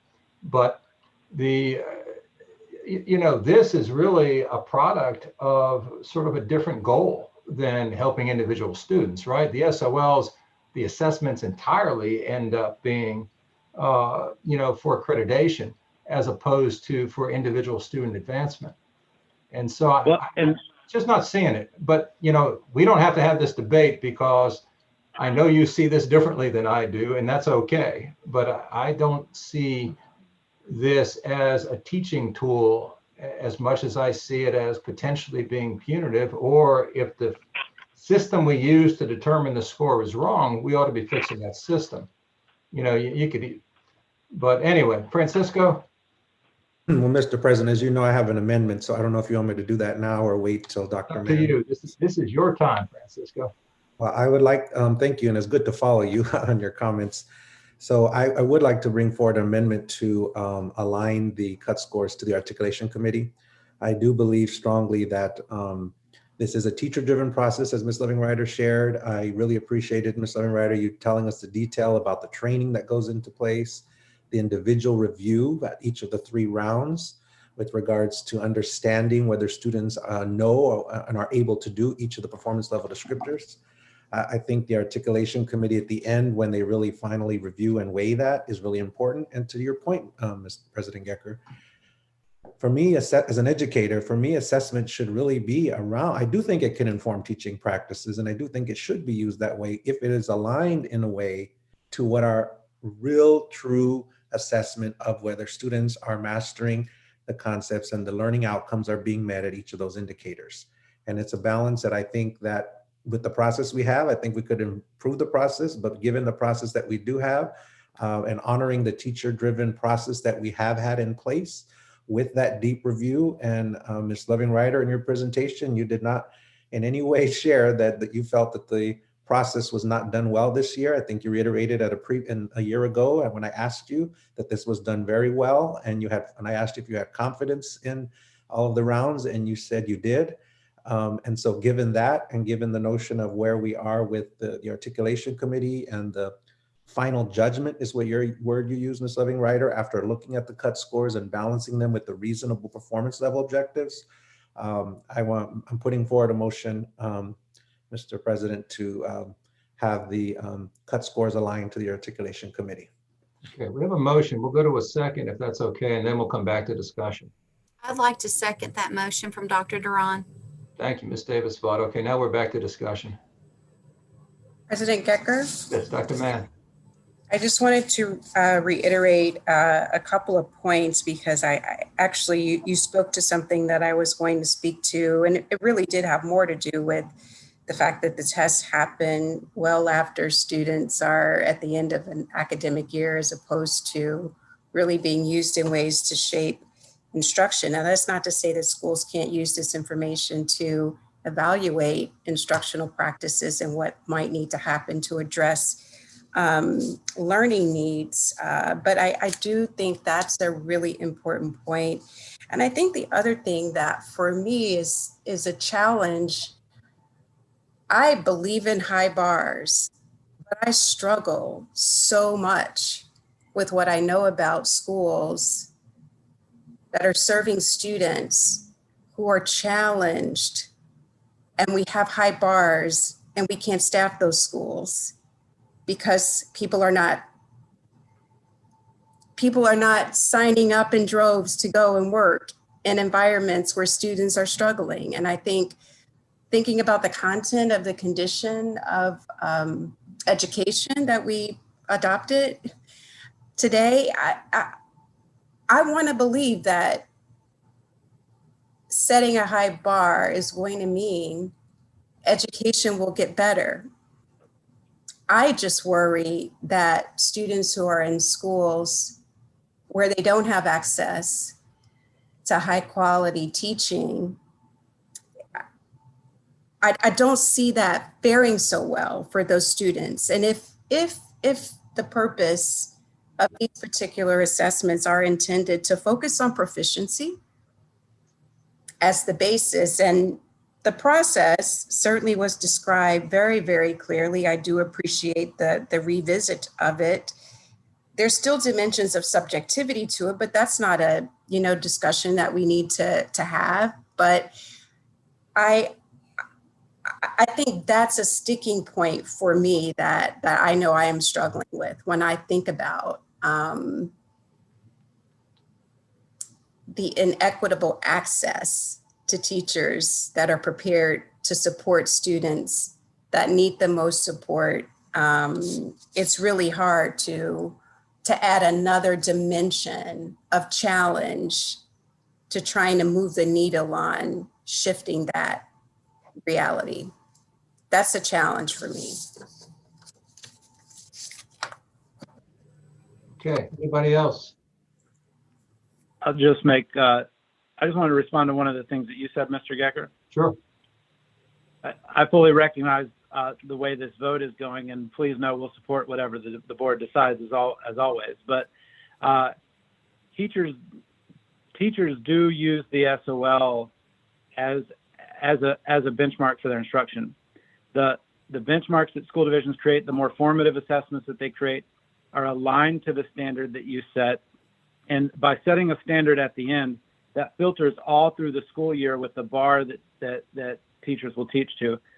I do struggle with the notion of lowering the bar and the expectation for students because we feel like students in certain settings are not getting quality teachers at this time. I think that should drive teacher quality more than the standard, but I wouldn't want you to vote on this thinking that the SOL is not a major factor. What we see historically in the SOL is that over a 7-year period that we deliver this SOL, teacher and student performance gets better every year as they learn the assessment more, which shows us that instruction is adjusting based on the bar that you set. And I think that's a really important point. And so I think that what we see in the field is that adjustment over time is important. But what you saw in this last SOL, and I think this is important as you do go towards the articulation committee, what we saw in this last SOL is that we did not see student performance improve over the last 7 years, which told us that the last standard that was set was too high. And so I think it's important to note that whether you take my score or Dr. Duran's recommendation, both of those are a lowering of the standard of what we saw 7 years ago. And with that, we look forward to implementing the cut scores as approved by the board. Let me just make one quick comment to make sure, because you said you were responding to me, but I think you responded both to me and to Dr. Mann. I also do not believe that we ought to change the bar based upon the teaching environment or the school environment. I think the idea here is not to set a high bar or a low bar, but to set the bar that actually is measuring what it is we want students to know. One might say the correct bar. And to me, if you have a process that says, here's how we're going to find the correct bar for minimum proficiency, that's the bar you ought to be using for all students, regardless, again, of circumstance. The idea, though, that the test score is increasing indicates that teaching is getting better doesn't necessarily follow for me. I mean, frankly, I think test scores increase because people learn what subset of the material is going to be tested. And therefore, as they get used to and understand more about what's going to be on the test, it's easier to teach to that test. And so it's natural that you're going to see a rise in test scores. Again, we can debate this a lot, but I don't think that as I said, the test scores themselves, or the tests themselves, ought to be used as, the raise the bar kind of teaching technique. As we discovered, as we did the work in our comprehensive work program dealing with equity in teachers, was going to change our outcomes as our teachers. And almost everything else, with the exception perhaps of building leadership, just is small. That impact is small in comparison to improving the quality of teaching in individual classrooms and the support we give our teachers. So anyway, we have a motion, we have a second. Is there any other discussion on this? Mr. Gecker, can Yes, I chime in of course just to say that I am supportive of the motion, and for the reasons articulated by Dr. Duran and by you, President Gecker. And I'll just add that two things. I'll add that I think the principle ought to be, when we have a system that we respect and we think has worked well here, we ought to stick with the system. That means the articulation committee, unless there's a good reason to deviate, unless we have a really strong reason to deviate from it. And I've heard, and I appreciate Dr. Lane's perspective and others, but I haven't heard something that's a really strong reason why we should deviate from our process. I don't feel like I have the expertise that the articulation committee has, and unless I have some really strong reason, I'm inclined to go with that. My other point would just be that I'm really more interested in the discussions that we're going to be, I hope, looking forward to having under Dr. Pexton's guidance on the SOA committee about growth measures and how we can help our teachers, help our system more and more be using high quality formative assessments that really help focus on growth. And that's really where we need to head. This train needs to head, how we can use these tests or other assessment methods to move the system more to growth basis. And so for those reasons, I would support Dr. Duran's motion. Okay, we have a motion and a second. I will not make Dr. Duran say it or Dr. Duran say it in the full way that Ms. Loving-Ryder did, but I think we understand we're voting on whether to adopt the articulation committee recommendations or cut scores. Dr. Mann? I think you're muted. Yep, aye. Okay, Ms. Holton?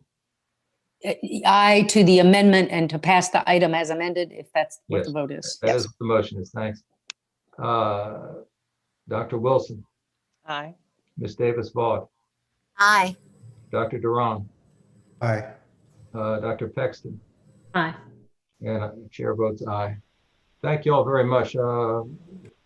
Ms. Loving-Ryder, thank you so much for the very clear explanation of this. We certainly appreciate it, and for your expertise in this area. And James, I would be remiss too. I mean, although we may disagree on certain items, I think the board always appreciates the quality of your input to these discussions and respects your opinion greatly. So, thank you for chiming in so much. Okay, the poor folks from Covington and Allegheny have been, I guess, held captive on this Zoom call for a long time. But we are now finally up to item I. Thank you all for being so patient. We've been watching you guys on the screen and know that none of you have dozed off yet. So I guess this starts with Dr. Sale. Yes. Hello, Dr. Gecker, and another good morning to President Gecker, Vice President Wilson, Dr. Lane, and members of the board. I am very pleased to present to you, and I guess I should say rather set the stage for you, an item that has actually a few precedents for the Board of Education, and I believe it's a first for myself and the members of the current board. So, and this is the item regarding the consolidation of Allegheny County Public Schools and Covington City Schools. So as you all know, I am joined today by some of the division's consolidation team who will provide momentarily some more details and case for consolidation. But as you guys probably detected from the proposal that they've shared with us today, prior to submission, this consolidation team undertook quite a process of discovery, really looking at feasibility of consolidation as well as its pros and cons. And from this work, which you will of course hear more about, was the conclusion that a consolidated school division would be better able to meet the standards of quality, as well as serve its school community better than the existing school divisions could separately.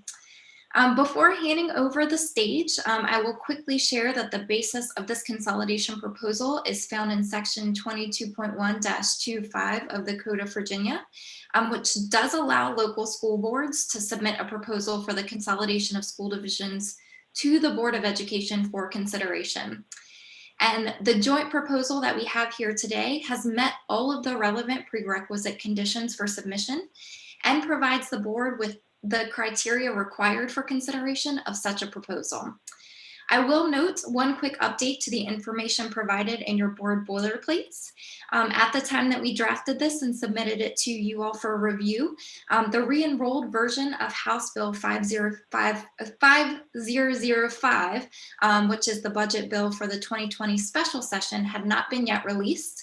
And as of yesterday, Governor Northam has signed HB 5005, which does restore funding for consolidation efforts in the second year of the biennium. So just an asterisk on that piece of information from your boilerplates. And with that, I would like to invite Jacob Wright of the Allegheny County School Board, Jonathan Arrett of the Covington City School Board, and Stephen Pipegrass of Troutman Pepper Hamilton Sanders to continue the presentation. Well, thank you. Good morning, President Gecker, Vice President Wilson, members of the board, and Dr. Lane. It's an honor to present this proposal to you all. We very much appreciate the attention that you all are paying to this important issue for these two localities in Virginia.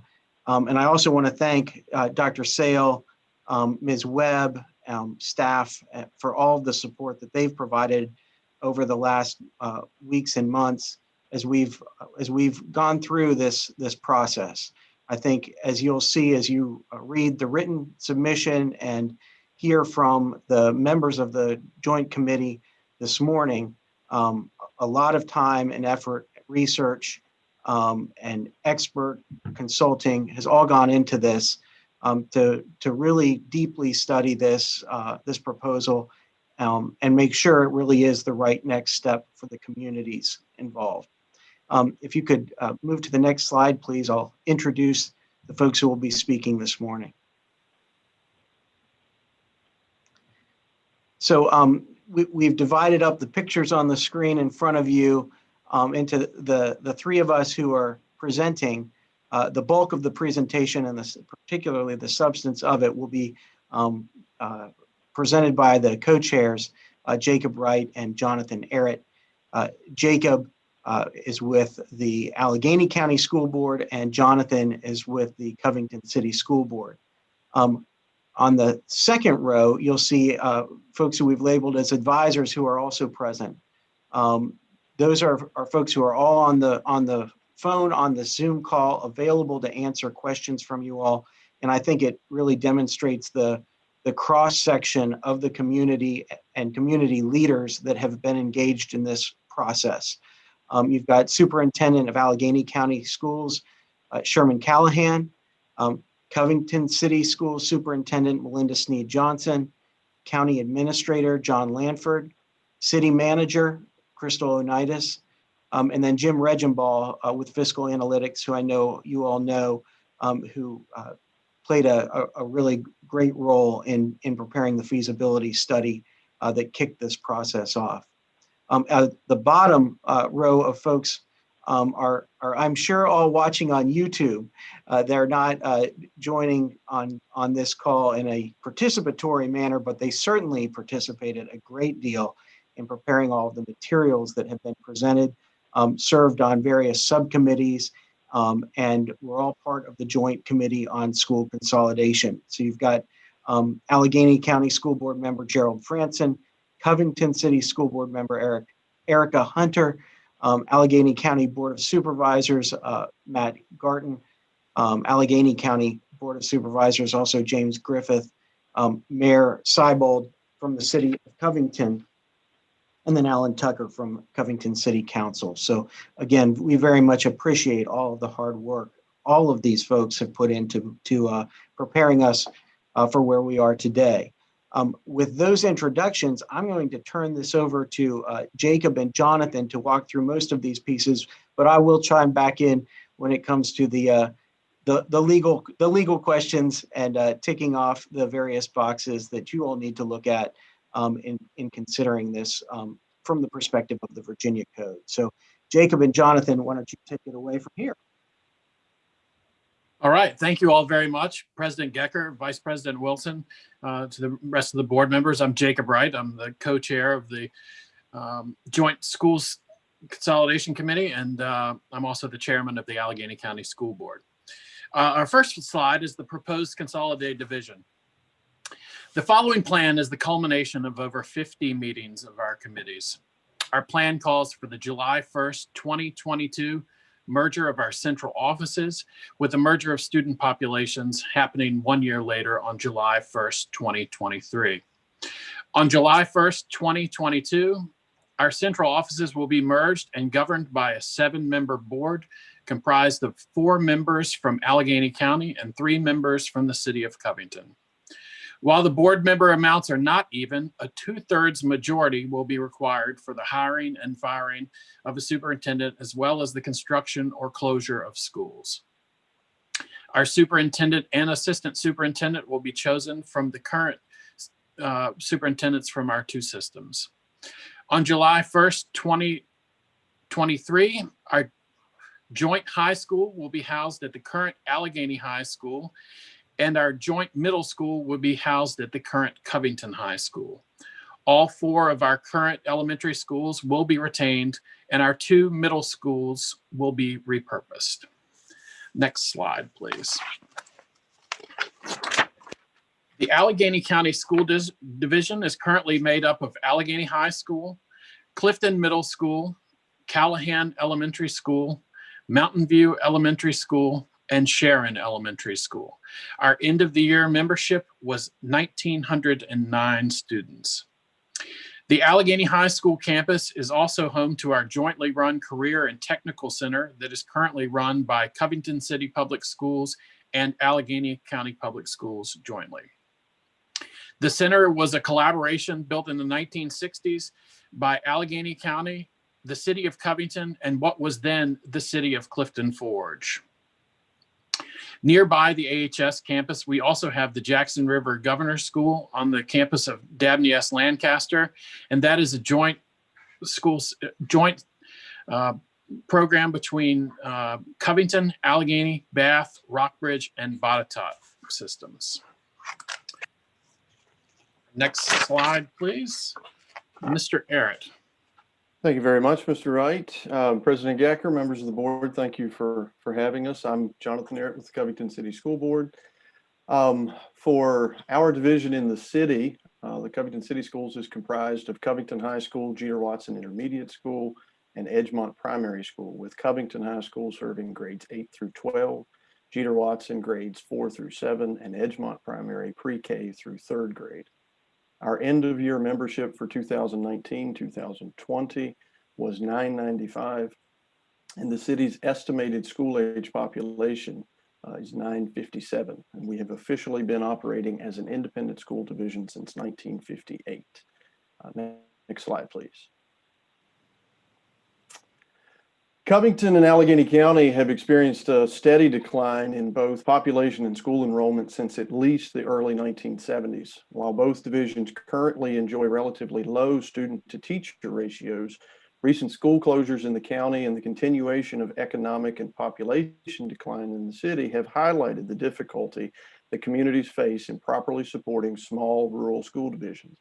We believe the consolidation of Allegheny County and Covington City Public Schools will be in the interests of the students by providing additional course offerings, electives, and activities.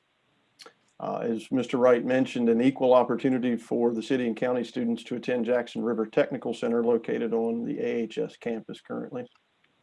and possibilities for greater partnerships with Dabney's Lancaster Community College that are currently not available or practical. We also believe that accreditation and SOQ concerns will be better met with the combining of area resources to provide for the new division. Next slide, please. All right, the history of consolidation efforts. The two localities have been discussing consolidation since shortly after they divided in 1958. Allegheny County and the city of Clifton Forge, the then city of Clifton Forge, consolidated in 1982. There was talk at that time of Covington City Public Schools being a part of that consolidation, but it was not supported by the Covington City Council. Over the past 8 years, we've had several meetings to discuss consolidation to no avail until 2018, when the county school board penned a letter to the three other bodies that resulted in a committee now known as the Joint School Services Committee. The committee is comprised of 2 members of each of the 2 school boards, the City Council, and the Allegheny County Board of Supervisors. This committee and this effort have received legislative support in the form of initial budget allocation of $400,000 by the General Assembly to study the idea of a consolidated school system. The funding from the General Assembly has been instrumental in getting us to where we are today. Next slide, please. Mr. Peatgrass. So in considering this proposal, the board is mandated to take into account the various factors under 22.1-25 of the Code of Virginia. The first 2 factors here, consent of the school boards and consent of the governing bodies, has been met. You all have in the written submissions the resolutions passed by both school boards and both governing bodies supporting consolidation. The other criteria here are listed, and some have already been addressed and others will be addressed in this presentation, and all are addressed in the written submission as well. The declining school population is one of the drivers here. By bringing the student body populations, the committee believes that they'll be able to better serve those students and bring even better resources to bear, right-sized student-teacher ratios, et cetera. The potential to facilitate offering of a comprehensive K-12 program. Again, there are a couple of schools that have accreditation, but with an asterisk. We believe those can be addressed through this consolidation as well, bringing everyone up to the highest standards of quality. We've looked at efficiencies of school operation.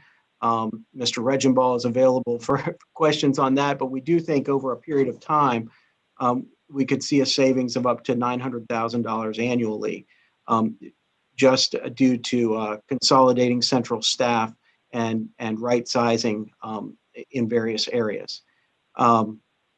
Obviously, the population is something we've addressed. Relationship of geography and topography to transportation. There's a transportation study that we undertook, and we'll address that later in the presentation. And then I've mentioned the standards of quality. Next slide, please. In your packages, in the packages that were submitted, is the supporting information and data for each of these different criteria, the cost savings. Right now, the transfer of title questions are still to be resolved, but we've got the current plan is for localities to retain titles until their governing bodies decide otherwise. At the end of this presentation, there will be a slide showing the anticipated timeline for next steps and the procedures that will go into bringing about the consolidation. The plan for school board representation has been addressed. As was mentioned, this would be a body made up 4-3 of county and city representatives. A lot of time and discussion and consideration went into that determination, and it's reflective of the populations of both. And given that 2/3 majority vote requirement for important decisions, I think both sides are satisfied that everyone will be fairly represented. Finally, with respect to evidence of local support, this is not a decision anyone takes lightly. Academic and policy studies about school consolidation have all recognized that consolidation is an issue of where there are high emotions and many different factors, including local loyalties and athletics, et cetera. And so it was never to be expected that an overwhelming majority in any area would support consolidation. Nonetheless, 54% of those polled support consolidation among these two localities, and about 38% oppose. And once additional education is provided on the issue of the benefits of consolidation, we see those numbers increase when it comes to the support as well. And so again, this is an area where I think we've met the statutory criteria as well. Next slide, please. Thank you, Mr. Peepgrass. The foundation of our committee's work was provided, as Mr. Peepgrass mentioned, by James Regenbaugh and Dr. Richard Salmon in their feasibility study completed in December of 2019.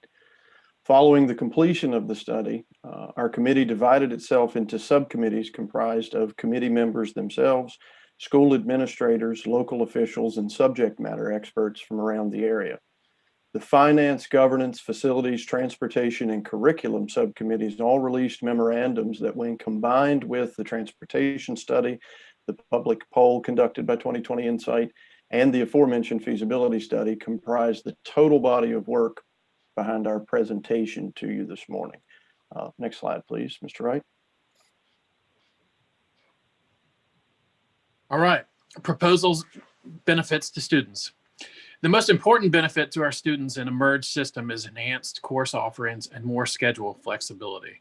By combining our two middle schools and our two high schools, we will be able to offer access to greater schedule flexibility and access to more elective courses. One jointly run high school at the Allegheny High School campus also offers better access to our on-campus career and technical center. Covington High School students now have to be bused to the Jackson River Technical Center. The proximity of the high school to Dabney S. Lancaster Community College also offers expanded offerings and partnerships with the college. Dabney S. Lancaster Community College is also interested in expanding their offerings into what is now currently the county's middle school. Next slide, please. All right. As Mr. Wright touched on, we do believe this consolidation will result in greater efficiency of use of our existing school facilities from both a classroom and central office space standpoint. Our larger pool of staff will help ensure our lower student to teacher ratios can be maintained for longer with less fiscal stress. The use of an early retirement incentive program will help right-size the new division staffing levels over time and free up resources to offset the expected increase in expenditures we'll likely see from the equalization of salary and benefits between the two divisions' staff. Support from the governing bodies, as was mentioned, and their school boards was made official in September of this year when all four bodies passed resolutions authorizing this consolidation. Equally important, the public support is present throughout the area, and as Mr. Peepgrass touched on, the evidence of support appears to go up when more is learned about the proposal itself. Next slide, please. The existing transportation capacity should be sufficient from day one of the new division with some modifications to current routes and schedules. Some travel times will increase, but others will decrease, offsetting additional expense and easing planning concerns. The respective localities, as Mr. Peepgrass mentioned previously, will retain title to school property unless other arrangements are negotiated. The existing debt service from the individual school boards will be transferred to their respective locality for retirement. The repurposing of vacated middle school space will be determined by the Consolidated School Board and the governing bodies.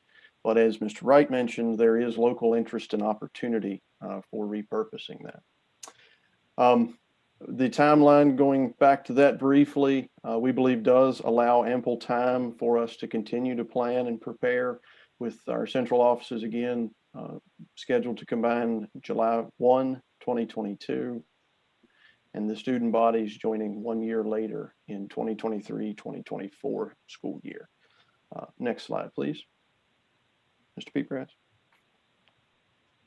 So if the board, and we understand this is first review, and we will of course come back for final review and take into account any questions or comments that come up between those two meetings.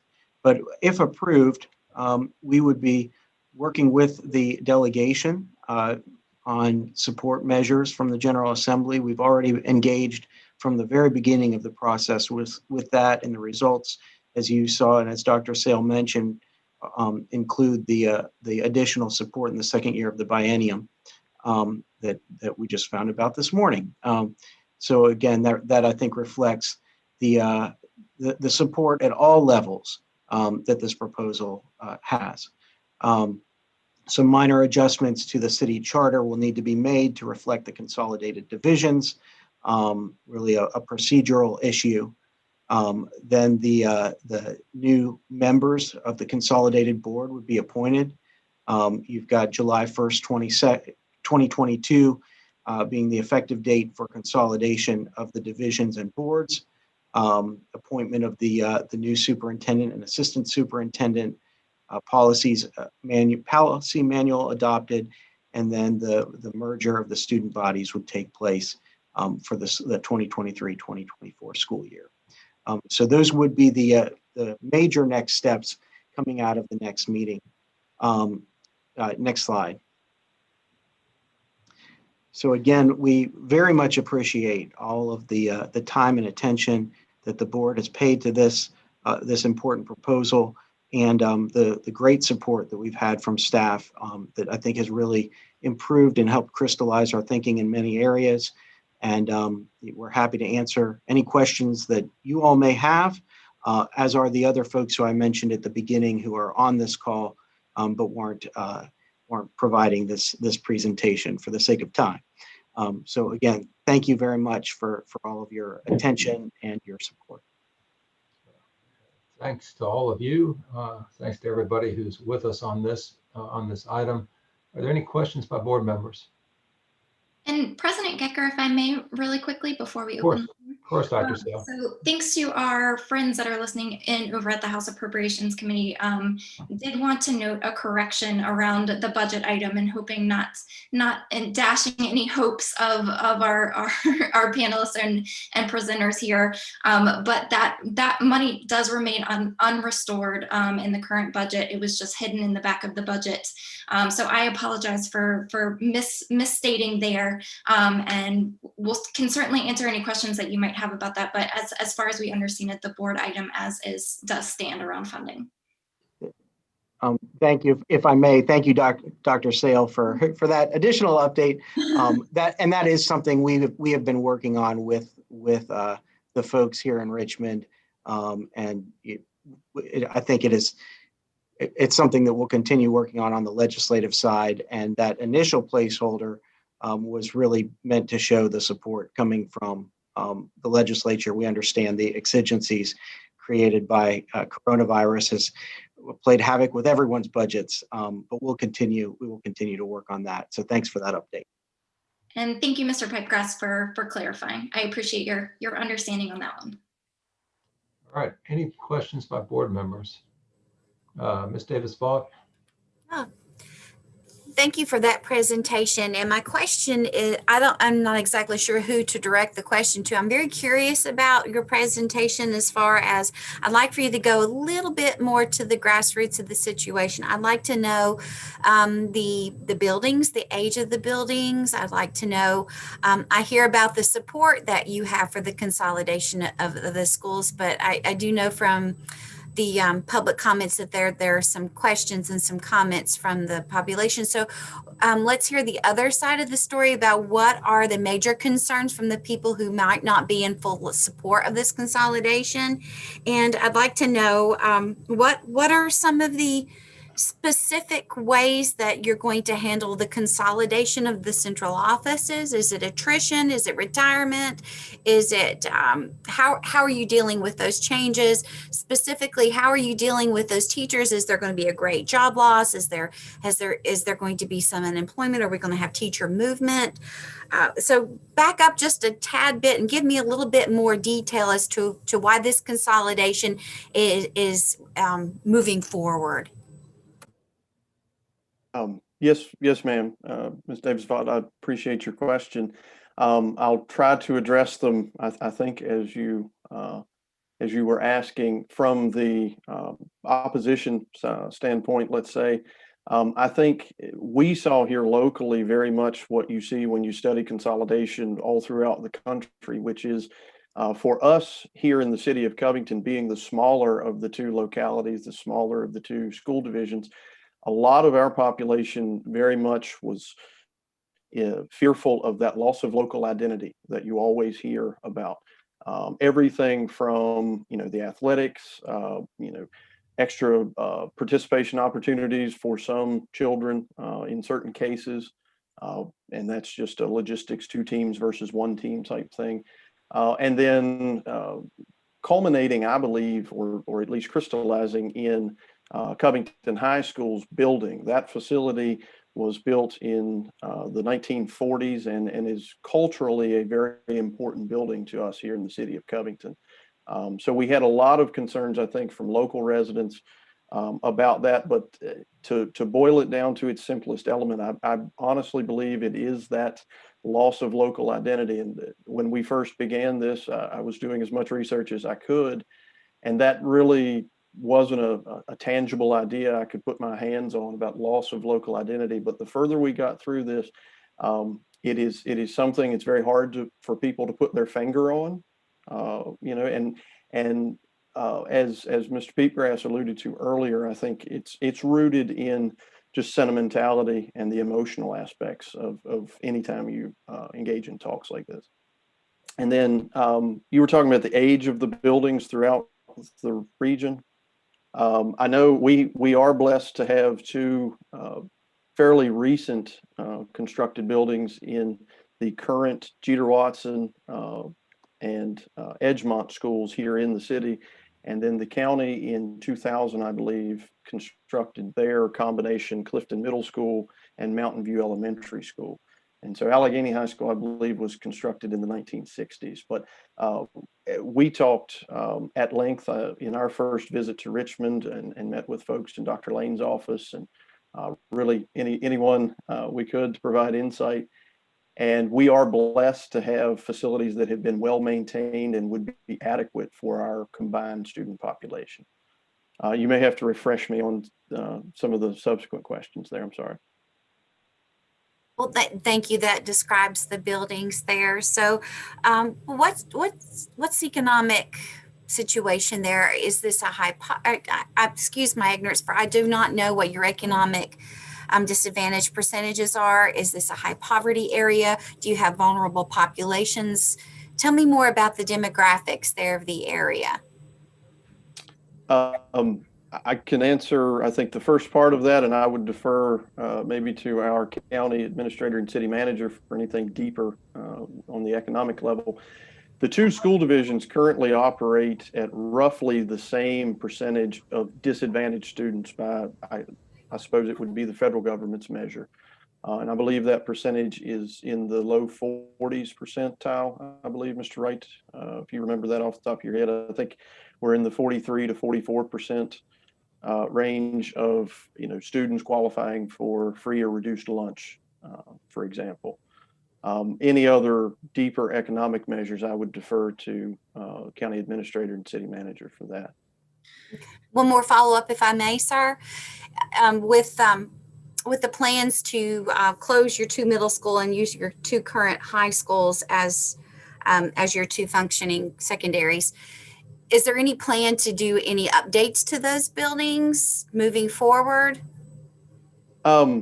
We certainly would like to, although as I'm sure you're aware, obtaining additional revenue for capital expenditures is sometimes difficult. And that's one of the reasons I think if you were to poll most of the folks that are proponents of this idea, the combining of local economic horsepower, I think, is something that everyone sees as a benefit, across the board, up to and including, when we start to upgrade any of these older facilities that we have. Yes, ma'am.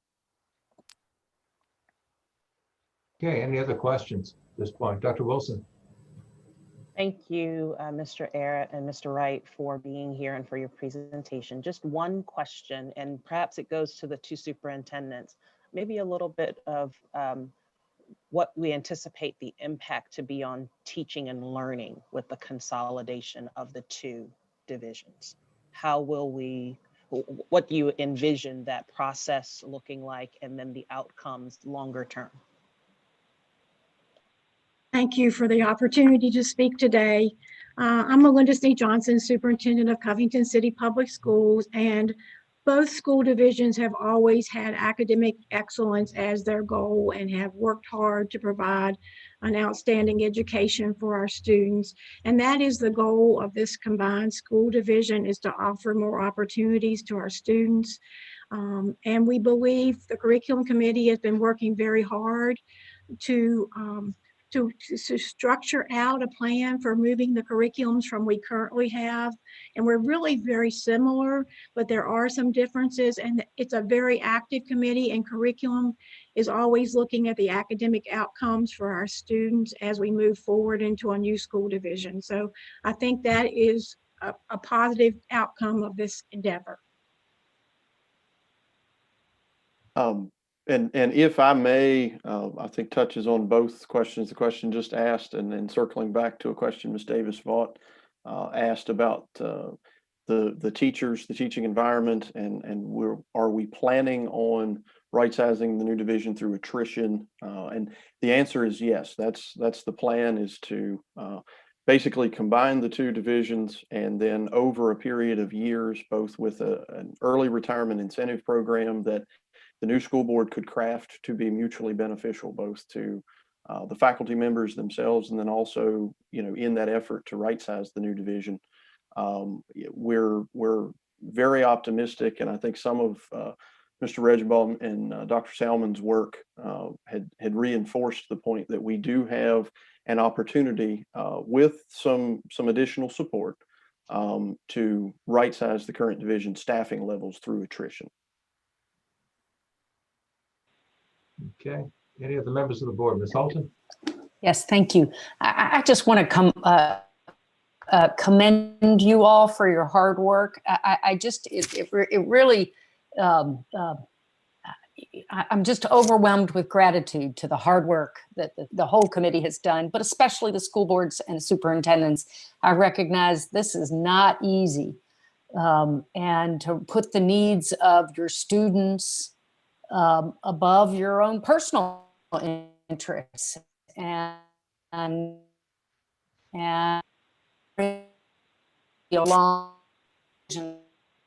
absolutely in the long run will be great for your collective communities, but it's just never easy. Consolidations, as you've seen from the history of how this has come and gone over the years, but to recognize the tough work you all have done and come up with what to me seems like a very, very strong proposal and a plan for how to do it effectively in a way that's going to benefit your students, both in the short term in terms of more academic offerings, but in the long term in terms of stronger fiscal health for all. I can't say more strongly how impressed I am at your hard work, and that you've managed to continue that in the midst of a pandemic. Wow. I'll just say one final thing, which is if and when this is all finalized, I hope you do channel those savings into further academic excellence, whether it be addressing building issues or other educational opportunities for your students.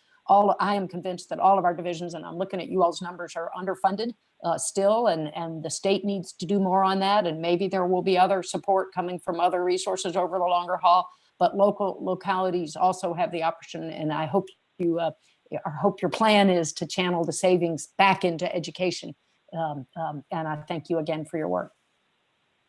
Mr. Gecker, this is Jim Reginwald. Can I add a little color to this discussion? I don't know, but you can try.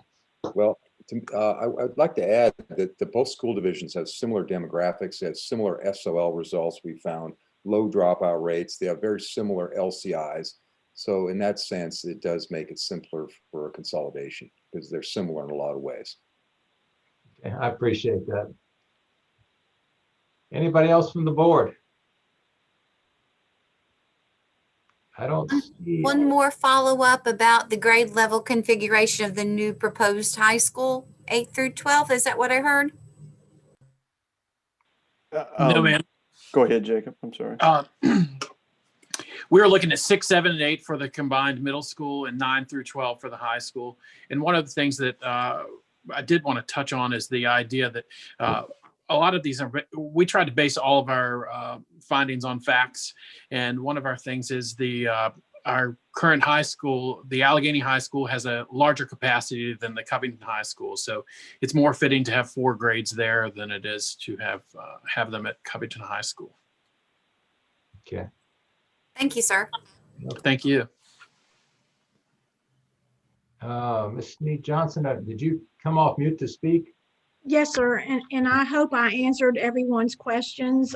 So if I didn't answer them correctly, I'd love to have a second chance. I know I sometimes need to rethink my thoughts, but were there any questions from any of the board members about what we plan to do and why we plan to do it in our area?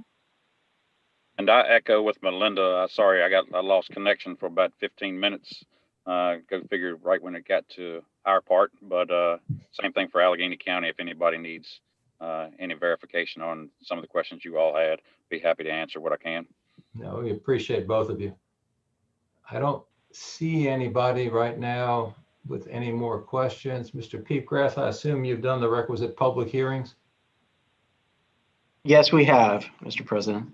Okay, I didn't see that in the documentation, but I'm sure you did. I'm sure it's there too. I just missed it.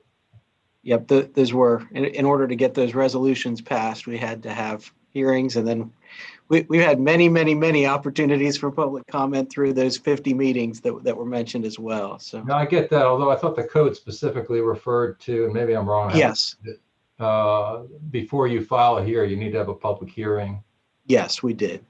Okay. And if that doesn't appear in a very clear manner in what we presented, we can, when we send you all that final version, we can make frankly, that burden is on you more than on us, frankly. So you don't need to clarify it. I mean, it's clear that you got a lot of public input from the presentation, but it was not clear to me that you'd done the requisite public hearing post, resolution and pre-filing.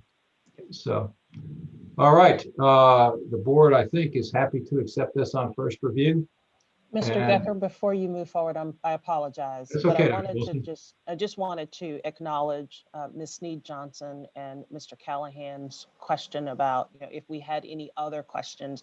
My specific question around teaching and learning really was getting to, I think, the work that Ms. Snead Johnson acknowledged, the curriculum committee.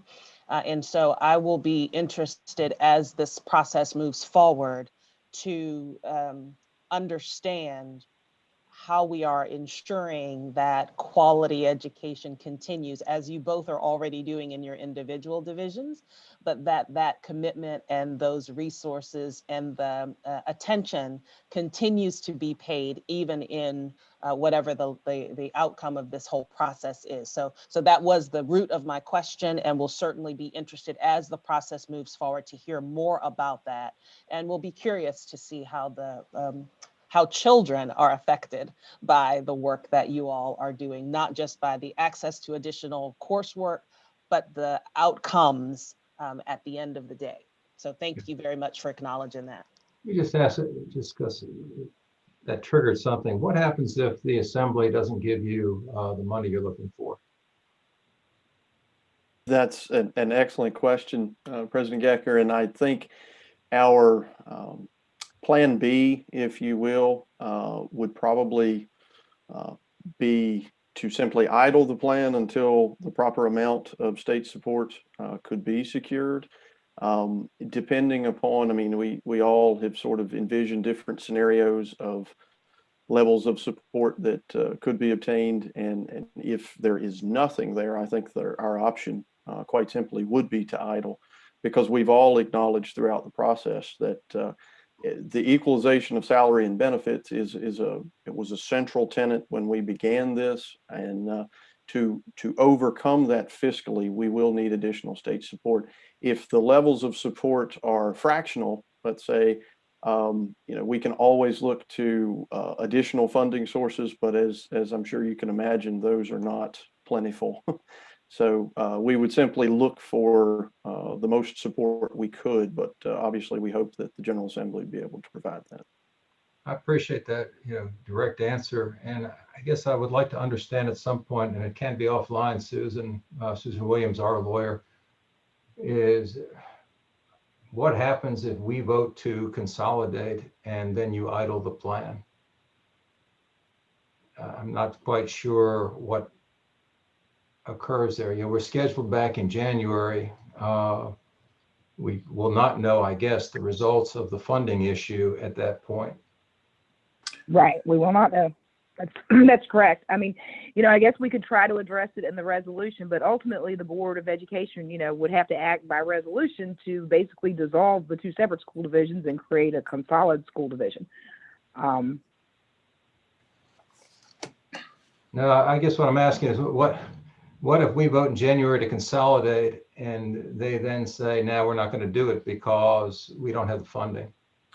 President Gecker, could we have a delayed enactment of the? I don't know. Listen, we don't need to kill this issue online, right now, but I would like at least, our lawyers and your lawyers and the people engaged in this to at least think that through and decide whether January is the appropriate time to come back. I will say, I think I can read the board fairly well after doing this for a while. I don't think the board has any issue with the consolidation. I mean, I don't think this is going to be a close vote. I hope I'm not, I rarely speak in front of an actual vote, but just to be clear where I think we are so that there's no agitation on your part. On the other hand, I am very curious if we do this. I mean, I guess it's done, and I'm not sure how you undo it if you decide to idle. And Susan, like I said, perhaps you and Mr. Peepgrass can discuss this.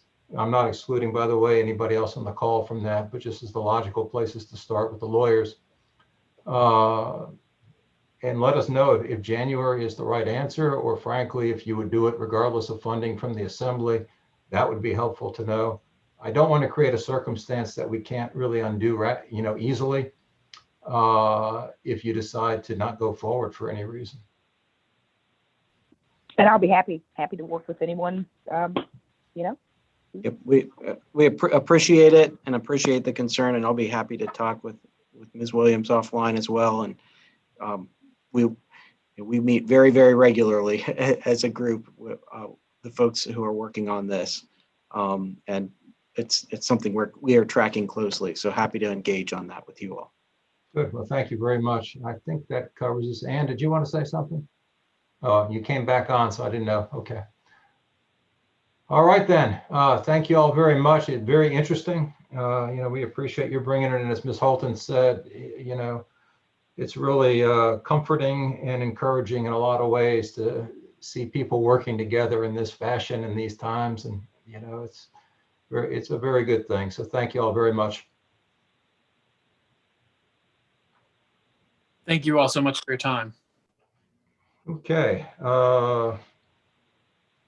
Before we move on to item J, I would like to point out that of our Article 8, Section 5 responsibilities, we have covered item B in that, the annual report. We have covered item C in that, approving the list of superintendents.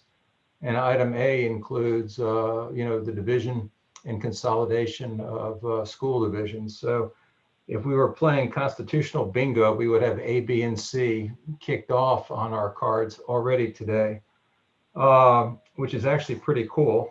I would also they refer to section 22.1-25, which is the provision the General Assembly put in the criteria for division of school divisions, most of which come out of a Senate report that was done in 1971, actually from the 71 session, but published in 73.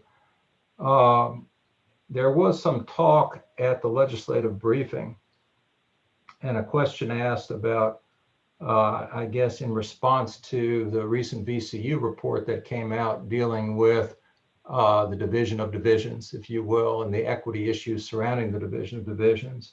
The question was, how would they implement the ability to do, divisions in order to provide a greater socioeconomic mix? And, one of the answers is that if you look at that same code section, and as was mentioned today, the greatest restriction on us as our board to do that is the requirement that each of the school boards and the governing bodies in the jurisdictions actually weigh in on that issue positively before we can do it. And that's a condition before you get to the criteria that they went through in item C. I've been asked to provide some thoughts as to what criteria we would add or amend in order to allow for the board to consolidate or divide based upon other criteria than the ones listed here to perhaps achieve a greater socioeconomic mix among our divisions. And I throw that out there. I'm not looking for a lot of discussion today, but you ought to be aware that issue is coming to the fore. And at least a few of the senators who are on that call are looking to promote that through the current session. So that's just a point of information.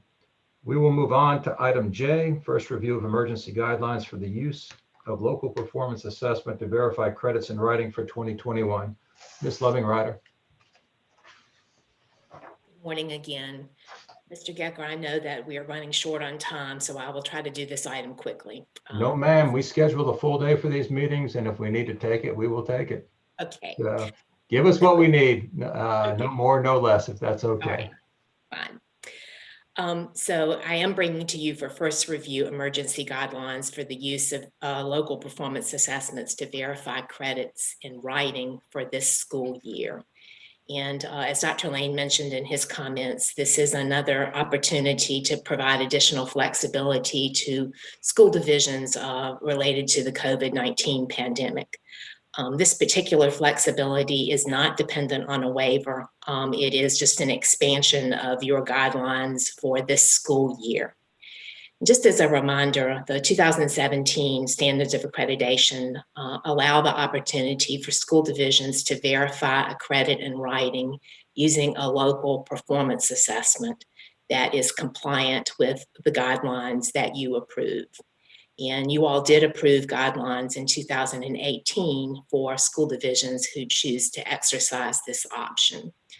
As a reminder, those guidelines require the collection of 3 writing samples representing each of the modes of writing that are required at the high school level. That is argumentative, analytic, and persuasive. And those writing samples have to be scored by people who are trained in the rubric. And they have to be completed at school. The body of evidence is then reviewed by a panel of educators, and just a determination is made as to whether that student should receive a verified credit. So the purpose of the guidelines that are before you today are to provide some additional flexibility for school divisions who have chosen to exercise this option during the pandemic in 2020, 2021. And those guidelines are included in attachment A. And you will note that they are presented as strike through and underlined version of the 2018 guidelines. And before I go on, Mr. Gecker, I did want to acknowledge the work of staff in both assessment and instruction in revising these guidelines. It was done on a very quick timeline, and they represent a lot of work that was done outside of office hours. So I did want to acknowledge the work of those staff members. As I mentioned earlier, the intent is to provide additional flexibility, and the flexibility is as follows. It would allow the students to prepare one of the writing samples in a virtual environment. There is some opportunity for 2 of the 3 writing samples to be developed in a virtual environment if the school division was not able to collect a sample in spring of 2020. The additional flexibility has to do with the required scoring of the writing samples. Normally, we require that someone other than the student's teacher score the writing sample. For this year, under these guidelines, the proposal is that the student's teacher could serve as a scorer, but we have included language that highly recommends the use of an additional score if the student's teacher is one of the scorers. The idea that there is a collection of evidence that must be reviewed prior to the student receiving a verified credit stands, and that panel would include educators who have been trained in the rubric, and it would not include the student's teacher. So just to reiterate, the flexibility is the potential for 1 or perhaps 2 of the student writing samples to be completed in a virtual environment. And the second flexibility is in regard to who may score the student sample. And the flexibility here would be to allow for this year for the student's teacher to be one of the scorers. And the superintendent's recommendation is that you approve these guidelines so that they can be implemented quickly and so that school divisions can incorporate the additional flexibility. And I'll be happy to answer any questions, Mr. Gecker. Okay, thank you very much, Ms. Loving-Rider. Are there any questions at this time? No questions. Just thank Ms. Loving-Rider, and as she indicated, all the staff who worked very hard on this. I want to greatly appreciate all of their extra efforts to provide this flexibility for our school divisions. Thank you. Thank you. Mr. Gecker? Yes, ma'am. Just a comment. I appreciate the strongly recommend language regarding having a second set of eyes to the writing, to the assessment. That I think is a valuable recommendation, certainly recognizing that in all instances it may not be possible, but I think it does send a signal, a message about the importance of having multiple folks have a look at student assessment, performance assessment in this way. So thank you for that. Okay, is there a motion here? So moved to waive first review. And approve the emergency guidelines. Approve, yes. Yes, thank you, Dr. Duran. Is there a second? Second. I missed that. Was that Dr. Mann? Yes. Thank you very much. All right. Any other discussion? Seeing none. Dr. Mann? Aye. Ms. Holton? Aye. Dr. Wilson? Aye. Ms. Davis-Vaught? Aye. Dr. Duran? Aye. Dr. Paxton? Aye. And I vote aye. Thank you all very much there. Brings us to, I guess, K. Mr. Gecker, this is me as well. Yes, I know. I got it. Thank you. Okay, so this is today I'm bringing to you for first review emergency guidelines for the use of local alternative assessments in lieu of the Virginia Studies, Civics and Economics, and Grade 8 Writing Standards of Learning test for the 2020-2021 school year. This is another effort to provide additional flexibility for school divisions during the pandemic. And this one is dependent on the approval of a waiver, as Dr. Lane noted in his earlier comments. So really in response to the issues of the pandemic, Dr. Lane has pursued a waiver to allow school divisions flexibility to administer local alternative assessments in lieu of the Virginia Studies, Civics and Economics, and Grade 8 writing test for the 2020-2021 school year. And as Dr. Lane noted, these are tests that are not required by federal law. So the state does have additional flexibility. And so what we have before you today is a set of emergency guidelines that would provide guidance to school divisions who choose to implement this option. As Dr. Lane noted earlier, this does not mean that we're canceling the standards of learning assessments for these content areas. That would remain an option for school divisions who choose to pursue that. But for those who do wish to administer a local alternative assessment, they would need to comply with these guidelines. Again, the requirement would be that they use the rubrics, the state developed rubrics that we have provided. And they would also need to report on the progress of students as part of the regular reporting that is being required of them. Again, I would like to recognize staff from assessment and the humanities area of instruction for their work on these guidelines. Again, these were done in a very quick timeline and represent a lot of work outside of work hours. So, Mr. Gecker, I think your superintendent's recommendation here is that you waive first review and approve these emergency guidelines for the use of local alternative assessments in lieu of the Virginia Studies, Civics and Economics, and Grade 8 Writing Standards of Learning tests for the 2020-2021 school year. Thank you, Ms. Loving-Ryder.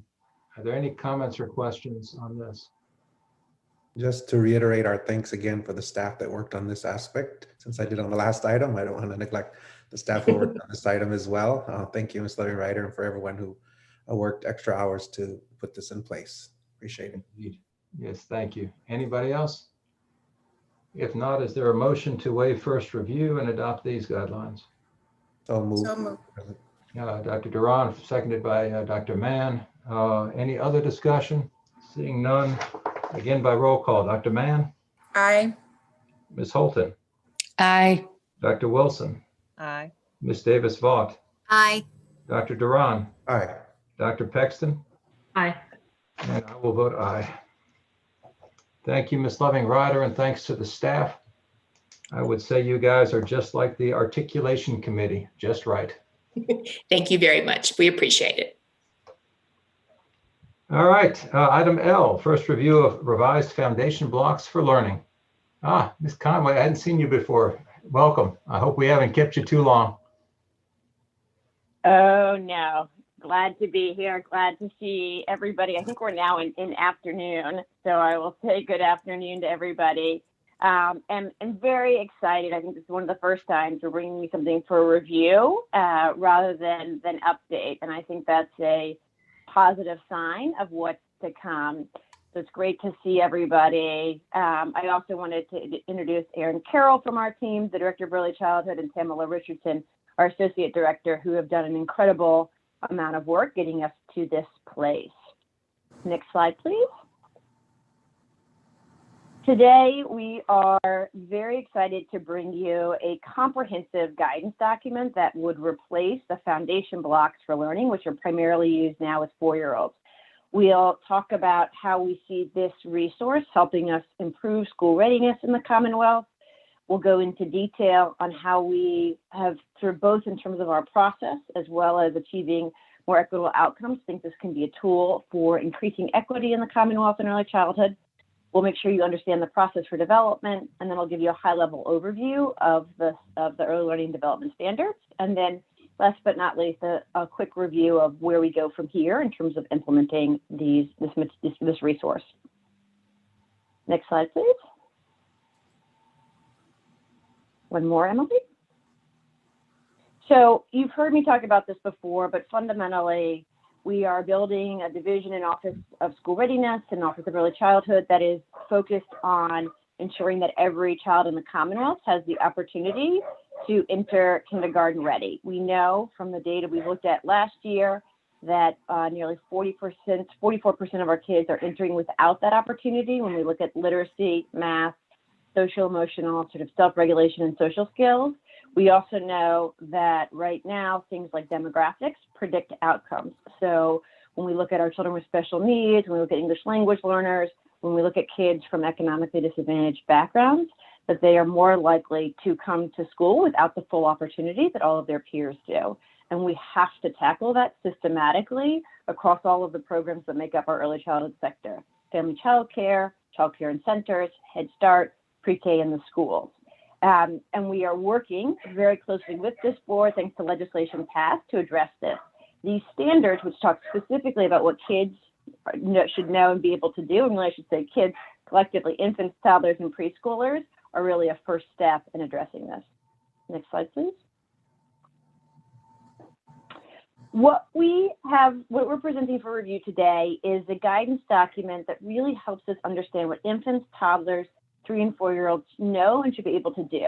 These are different from other resources that you might see because they go beyond one particular subject. So you'll see it's a very dense document. It covers everything from social skills and sort of gross and fine motor to things like the arts, literacy, language, communication, math, science. It is intended to show development as a spectrum, and in doing so, it kind of provides a comprehensive view of what we want for infants, toddlers, and preschoolers in the Commonwealth. It also then serves as sort of functionally to replace a set of different documents and also to align with what's used nationally. So this would replace the foundation blocks for early childhood learning. It would replace what was produced previously by the Department of Social Services that we also kind of reviewed as a board several years ago, the milestones of child development. We have made sure that it aligns with what Head Start uses, the early learning outcomes framework. And we'll talk about kind of rolling it out, and this will be different from Foundations, which is really focused on the Virginia Preschool Initiative, but this ultimately would be a resource as we take responsibility for unification of the system that we could use across our publicly funded classrooms, across all settings. So it's really kind of a first of its kind in terms of a board reviewing a guidance document that we would use in childcare, we would use in family childcare homes, we would use in schools, as well as in Head Start programs. Next slide, please. Wanted to frame, you're going to hear me talk a bit about process. And again, Kamala and Aaron have helped lead this in combination with our incredible partners at Virginia Commonwealth University who worked with stakeholders across the state. The process is really important. So each state has its own kind of birth to 5 standards or some version. And it's really important that you do that in a way with the community, with the stakeholders, with practitioners. This is particularly important for us at this point in time as we take on a broader scope as a Board of Education and Department of Education. I also think we're very cognizant of this board's effort around equity and cultural responsiveness. And so that, as you'll see, that was a key guiding principle as we go forward. Again, we also want these to be very useful, right? There's a lot more brain science and developmental information than we know now, but if it's not usable by a family childcare educator, a Head Start educator, a school-based educator, then it really won't help drive better outcomes. And so that was a key principle for us. We have a special emphasis on equity, and I'll talk more about that with the idea that this should be a tool that's useful for the educators and families of our most vulnerable kids. And we wanted to make sure that this fully prepares you for coming to our K-12 system. And so making sure it's in alignment with what you expect when you enter kindergarten or kindergarten SOLs. So let me take a couple of minutes to focus deeply on equity. And I know Mr. Gecker and others, this has been a real importance, of chief importance for you all. As we've talked about before, and I won't go through each of these slides, but we continue to gather evidence from Virginia and across the country and really to hone in on where there are disparities and inequities in early childhood and how we might continually think about how we address them. Oftentimes, early childhood is thought as a real lever for opportunity, and we completely agree with that, but we still think that there are challenges, both in terms of access, right? Because this is a system that oftentimes you have to pay to play in, right? Because it's not a public good for all, or quality, right? And so, in terms of who has access to kind of high quality experiences that we want to tackle. So As you look at this, as I noted before, right now, too often, background does predict your likelihood of coming to school ready, and we have to tackle that, and we have to tackle that systematically across the Commonwealth. Next slide, please. In so doing, this was sort of in the front of our minds as we started on this process. We received some federal dollars, so that preschool development grant that we applied for, the resources that we used to create these standards. But even as we started this, and this was kind of in response to federal grant, we wanted to make sure if we were doing something for Virginia that it truly reflected this board's focus on equity. And we thought about that both in terms of outcomes, right? How do we make sure we have a tool that can help bring about more equitable outcomes, but also process. And so there's a couple of key things or sort of, additional values that we imbued into every step of the process. We wanted to make sure that we were addressing kind of any ways in which standards or other similar tools could be inadvertently perpetuating racism, systemic racism, or discrimination, and really kind of to tackle that head on. We wanted to make sure we sort of confronted those attitudes, practices, right, that fundamentally the folks who participated in this process and ensuring we had broad participation, that we weren't sort of privileging one culture, or one group over another, right? That we sort of we were fully exploring and making sure we had a lot of representation. And we wanted to make sure, and you'll see this language explicitly in our document, that we saw diversity as an asset, right? That we recognize that kids develop kind of not autonomously, right? But in relationships with adults, in families, in communities, and that our standards feel accessible to all kids, communities, adults in the system, and that it really treats it as an asset, that it doesn't feel sort of geared towards one audience or another. Next slide, please.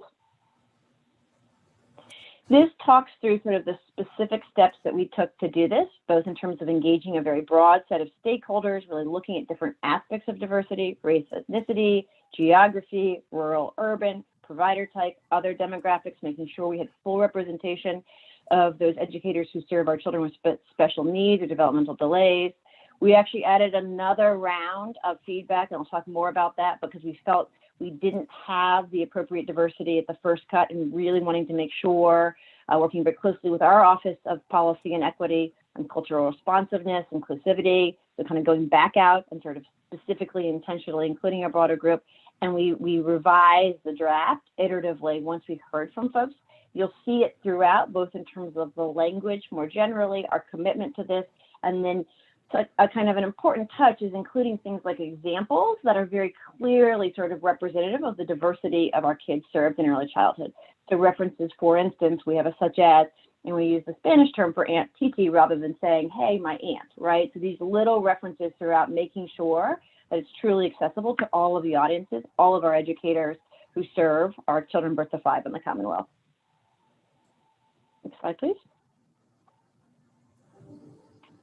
And this is sort of, again, provides sort of a little bit more detail on kind of how we hope this tool will help address increasing equity and outcomes. And so, again, we know that our current standards, our current sort of system has all these disparities, but with these revised, this revised guidance document, that we're providing actionable, culturally and developmentally appropriate guidance, right? A real focus on our infant and toddler educators who are more likely you really need sort of scaffolds and supports to provide high quality, developmentally appropriate guidance and support. We are making sure that we are addressing the needs of all learners. We are encouraging wider utilization as we think about the rollout, and particularly around supporting all of our educators to use this. Things like developmental screening, early intervention supports, making sure that folks understand when there might be a risk of developmental delay, and connecting all of our educators to support, as well as empowering our educators and really recognizing throughout the document the role that families, more broadly parents, guardians, foster parents, others play in supporting their children's learning and development. So it's really kind of imbued through every aspect of our early learning and development standards. Next slide, please. I'll just touch on, because I think the sort of process, again, matters before going to the overview of kind of how we got to where we are today.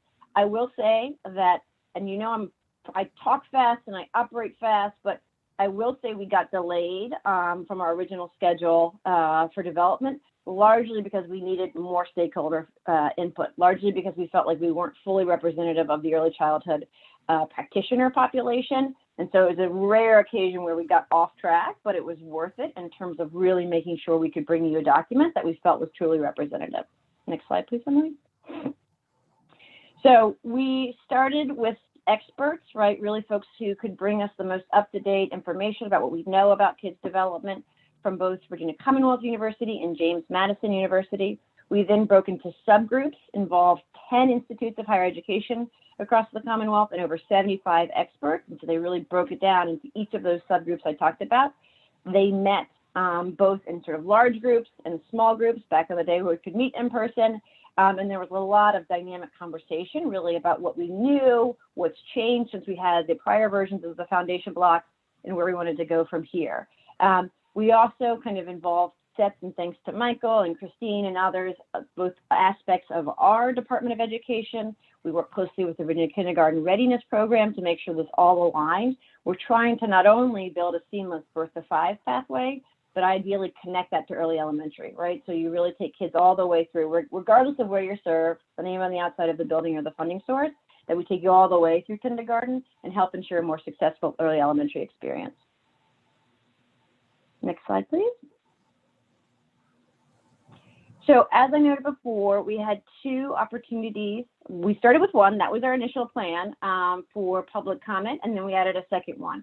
And so we posted it first for roughly about a month this spring. We partnered with the Early Childhood Foundation to make sure we could get sort of a wide set of, the widest set of stakeholders possible. And we got more than 250 responses. And as a result, you see we were kind of more explicit language in each area regarding cultural responsiveness. We lessened the academic language, right? I mean, the advantage of going with such incredible academic partners involving 10 institutes of higher education is they bring all their expertise. The challenge is, and thanks to our folks in the field who let us know, it was too jargony, right? I mean, we talk in this way amongst each other, but it wasn't really accessible, right, to folks who may have just a high school education, which is true for some of our early childhood educators. We added more examples, particularly less so in the kind of very concrete ways we look at literacy, but when you think about, and this is really exciting, there's a lot about social emotional learning in the first 2 areas of focus or areas of development. And we needed examples, right, to clarify what might be different for a 2-year-old as compared to a 4-year-old. And those such as really help make that understandable and accessible for a broader audience. And then we adjusted the sort of the expectation. So I thought of the kind of conversation earlier around sort of hitting that Goldilocks just right spot where you want to kind of have high enough expectations so that educators can understand and grasp if a child is not where they typically should be, and that might be kind of a flag for you, but also not have it so high that we are doing developmentally inappropriate things, right? And I think this is really, really important, kind of trying to strike that right balance.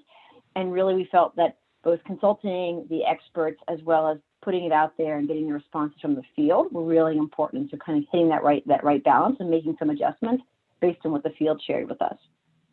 That said, Emily, if you go to the next slide, we still came back and said we really want to kind of make sure that we have a group that's explicitly focused. You know, we saw some of the things that kind of happened over the course of the summer, some of the reckoning that was happening in our sector, as I know is happening more broadly in the K-12 sector, was like we still felt that the group that participated was too elite and too white in terms of the feedback. And so really kind of going back and saying, is this truly in the Virginia of 2020, right, with the kind of diversity of the kids that we currently serve in our early childhood sector, truly culturally responsive? And so we put it out for a second review in October of this year with a set of explicit questions about cultural competency, really kind of pushing the guidance document to the test in terms of, is this really inclusive? Is this accessible?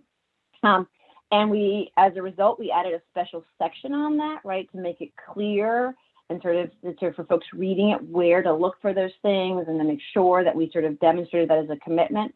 We added the key equity terms, both in the beginning and the glossary, right, sort of making that an explicit priority. And then as I gave you that example earlier, throughout really inclusive language in the example so that you wouldn't feel, it would feel like any educator, regardless of which setting you're working on, you felt like this was relevant to you and to the kids that you're serving. So It's a lengthy document. It's actually quite useful whether you've got small kids or grandkids or others. And if Emily will go to the next slide, I'll give you kind of an orientation because it's a little bit different from some other guidance documents. So there's two kind of key differences to note. The first, as you see, as I said before, it's not your kind of traditional, 3 R's, right? Reading, writing, and arithmetic. There's foundations of play and learning. There's social emotional development. And then you have the kind of the more traditional communication, language, and literacy, right? We don't really think about literacy with 6-month-old. We think about kind of communication, often nonverbal communication, very loud, right in the middle of the night, nonverbal communication, physical development and health, and then your more traditional kind of cognitive development. And there are certainly areas of this, as you'll see throughout, where the infant column or the 1-year-old column is blank because it's really, we're not asking 1-year-olds to do a lot of social science work, right? But we have expectations for 4-year-olds in terms of, some of the more the cognitive areas. It also isn't, it's not as sort of tight as some of our grade bands that you see in K-12. So you'll see you've got 6 ranges here, and there's some overlap. So 0 to 8 months, 6 to 14 months, and so on. And that's because development at this age is a spectrum, and you're going to see some overlap in terms of those things and when to expect them. And that's really important. We recognize that development is very fluid at this age, and it's kind of on a spectrum. And so the way of sort of getting folks to anchor around here's about when to look for this thing. But if a child is not displaying it they may be displaying some of this at 6 months, and another kid, and totally typical, might display it at 8 months, right? And sort of really kind of reminding the field that it's important to see development as a spectrum and that there's going to be some overlap. If, however, you have a 28-month-old who's maybe not meeting an expectation of early toddler, that might be a flag, right? And so really kind of trying to kind of both recognize that development is fluid, recognize that development is a spectrum, but also provide discrete enough kind of into the age band so that there's at least a flag, and sort of folks should be aware of that. These are not a developmental checklist. These are not a curriculum. These are not an assessment. However, they can be really helpful in making sure that all educators, regardless of which setting they work in, have some sense of what their age is, what their kids should know and be able to do based on the age. And again, they're infants, they're babies, they're toddlers, they're 3- and 4-year-olds. Next slide, please, Emily. So that's the overview of the document. I can give you kind of examples of the different areas, but know that it is comprehensive, and that's why it's so long. We really tried to make it kind of as succinct as possible, recognizing, again, this balancing act of you want to talk about play, right? You want to talk about social skills and getting along with peers. You want to talk about things like persistence and curiosity and creativity. Like those are so, so important, in addition to kind of, the things that we more typically talk about, the literacy, the math, the physical development. So trying to kind of strike that right balance of enough length and sort of to be fully comprehensive, but also making it accessible. That said, we know as it currently stands, if we were to drop that, print that out, put that on the desk, or really not even the desk, right? They'll sort of hand it to many of our early childhood educators across the state. It's not really accessible. And so Tamala and the team are already thinking about, when you think about equity in terms of access and being able to use this with all kids, particularly our most vulnerable kids, the implementation really matters. And so we've got our first review now. We'll bring this for a final review, provided everything goes well, in January, and then we'll really start. That's really when the rubber meets the road in terms of helping folks use this, right? Most of our educators in school, standards-based education, they've got, right? I mean, there's a set of kind of adaptations, evolutions, moving from the foundation blocks, but they're used to using kind of standards or some version of that. This is a much bigger shift for our folks in our kind of childcare settings, in our family day home setting. And so when we think about how we roll this out, those training materials, we'll make sure that they're accessible. I often use the description of folks learning about standards or doing training on their phone at nap time, right? And that is literally time that sometimes our infant and toddler teachers kind of are able to kind of look at things like this. And so, the idea that they'll get a big binder and have time to sort of spend hours on that is not possible. So we're thinking about that. That'll start March, and again, we'll go into the fall. Very excited to note that we are piloting this in Family Day Homes, so kind of going to the group where we think this might be the biggest change in Alexandria, and certainly in a time of a lot of other challenges going on. So this is really, will stress test how we sort of think about implementation of the standards, and what we learn from that pilot will help us think about what are the sort of usable materials, how do we break down this big, heavy document into usable tools for all of our educators, with a real focus on those educators for which this is to represent the biggest change in terms of their day-to-day practice. Next slide, please. And this just gives you a sense of what we have tentatively in the works. We know we've got to take this and distill it into bits and pieces, thinking about webinars and training, thinking about it sort of incorporating to all of our work and sort of across as we sort of have more and more work with childcare and Family Day Homes, using the preschool development grant and the pilots there. We will develop new instructional resources. So again, thinking about kind of tools and modules, sort of taking the different areas and breaking it down into to checklists and other kind of key resources. And again, really focused on some of our most vulnerable populations. So looking at in our self-contained classrooms for kids with special needs, looking at kind of learning from Alexandria and some of our other family child care programs where a lot of this work is not in English, how we might translate and kind of make this accessible, but really making sure that we kind of have a whole suite of tools and resources to support this, and that we're integrating across all of our unification work in the next year and a half. So with that, I believe if we go next slide, Emily, I think that's I will not kind of go into, you've got the attachment, which is the full document, and then wanted you to know both the engagement list. So we have all of the folks who participated to kind of get a sense of that, and then some of the foundational resources. So I know Dr. Mann, we sort of asked earlier, had a question for me about 0 to 3. We both sort of cited some of those resources. We participated in that critical competencies training. So we didn't kind of work extensively with them, but have really tried to tap into both within state resources as well as the kind of most up-to-date national resources and integrate as appropriate into this document. We had to always sort of, in order to get it to be somewhat reasonable, we did have to kind of pick and choose some of the content, but it is fully aligned with those 0 to 3 critical competencies as well as the Head Start performance framework. Let me pause there. That was a lot of information and I'm moving at quite a clip, but let me see what questions the board members have for me. Okay. Are there any questions? Dr. Mann. I just want to commend Ms. Conway and the team.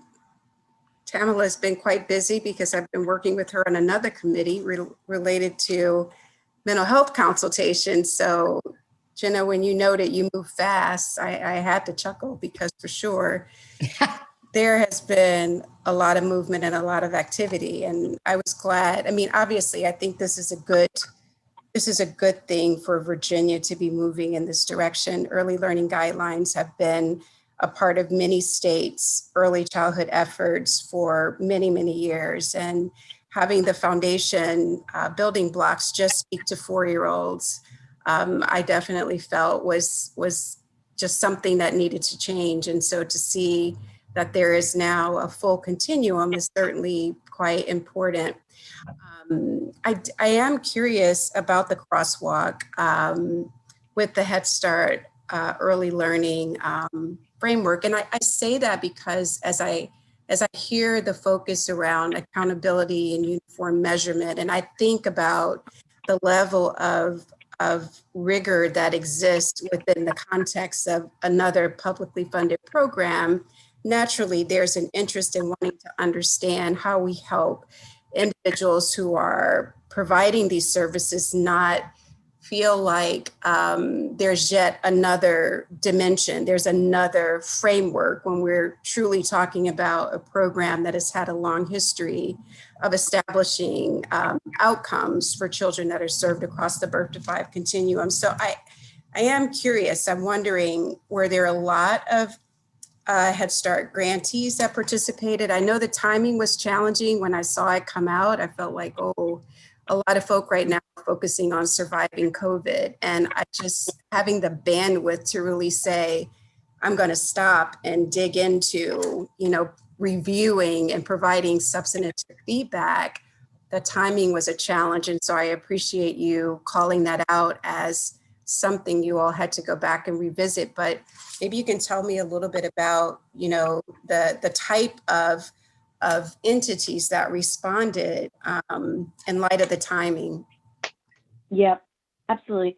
So I'll go all the way back to the beginning. I mean, we certainly contemplated, and for folks on the phone, there is a Head Start early learning kind of framework. It's very similar in terms of laying out the expectations. And with both early Head Start and Head Start, it kind of covers a similar age spectrum. We actually talked with folks in the state who had participated in the development of that, right? So kind of understanding the process around the Head Start and contemplated whether you just adopt it, right? Whether we bring that to you and say, hey, this is what Virginia should use. And there were sort of two hesitations, I think one of which is folks felt, particularly as we're trying to kind of create a big tent here at the, under the Board of Education, at the Department of Education, that having something that felt, that included everybody and wasn't sort of solely sort of based on one program felt important.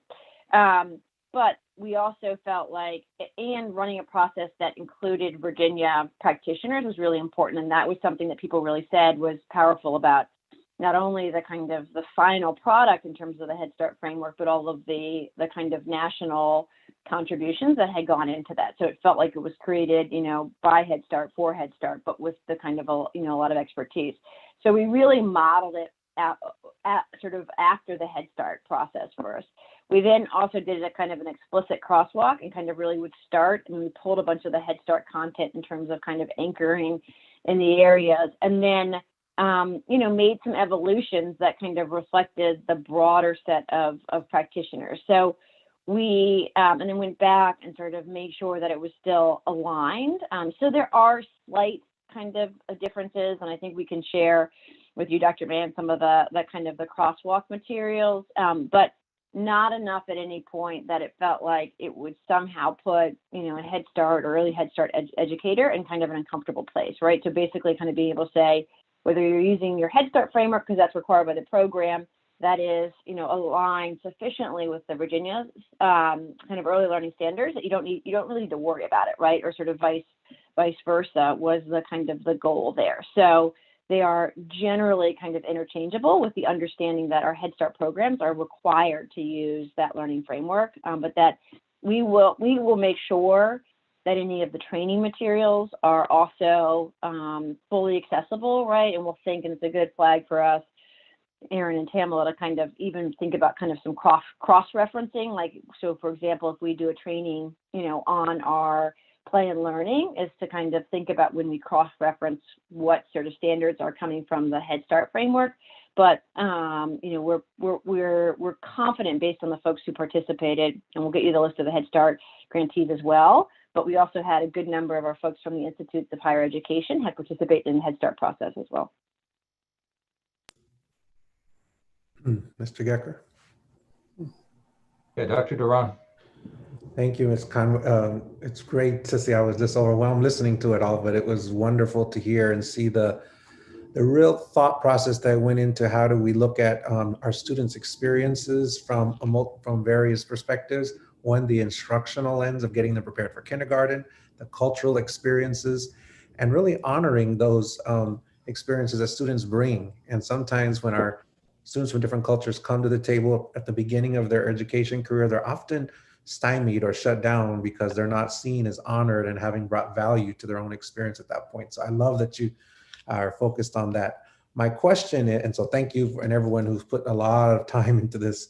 As Dr. Mann said, you moved very quickly, and you've had a sense of urgency ever since I've encountered you. I hear it from you. I see it in your presentations, and just even in your spirit of how you present things. You have a sense of urgency to wanting to make a difference for all of our students across the Commonwealth. This framework, I think, will really help us. My question is around the beyond. The last slide you talked about was using this beyond, and having the webinar and training, of course, is going to be critical for awareness and developing capacity and the resources. But how do you really, I see you as a visionary. I see you as someone who thinks forward. how do you really envision that you will know and we will know as a Commonwealth where this is happening well? How do we support places where it's not happening well? I think it's great to create a framework and have the resources, but I worry about the inequity of places that don't really engage in that and don't really take advantage of that, or maybe don't know how to. So what is your vision beyond this in terms of how we would see consistency of the use of these guidelines in action across the Commonwealth? That is a great question, and I think our kind of effort at a pilot is probably the best sort of direction, right? Where you know, I think we will sort of, I'm not going to say we're going to worry less about our school-based classrooms, right? But we're going to sort of hone in and say, you know, where will this represent the biggest change for educators, right? And it's a pretty big shift if you think about family child care, and if you think about particularly what family child care is going through right now, right? So again, these are our smaller, sort of fewer than 12 kids located in home programs across the Commonwealth. We know that they've been our lifeline over the last 10 months. I've talked with this group before about how they've remaining open.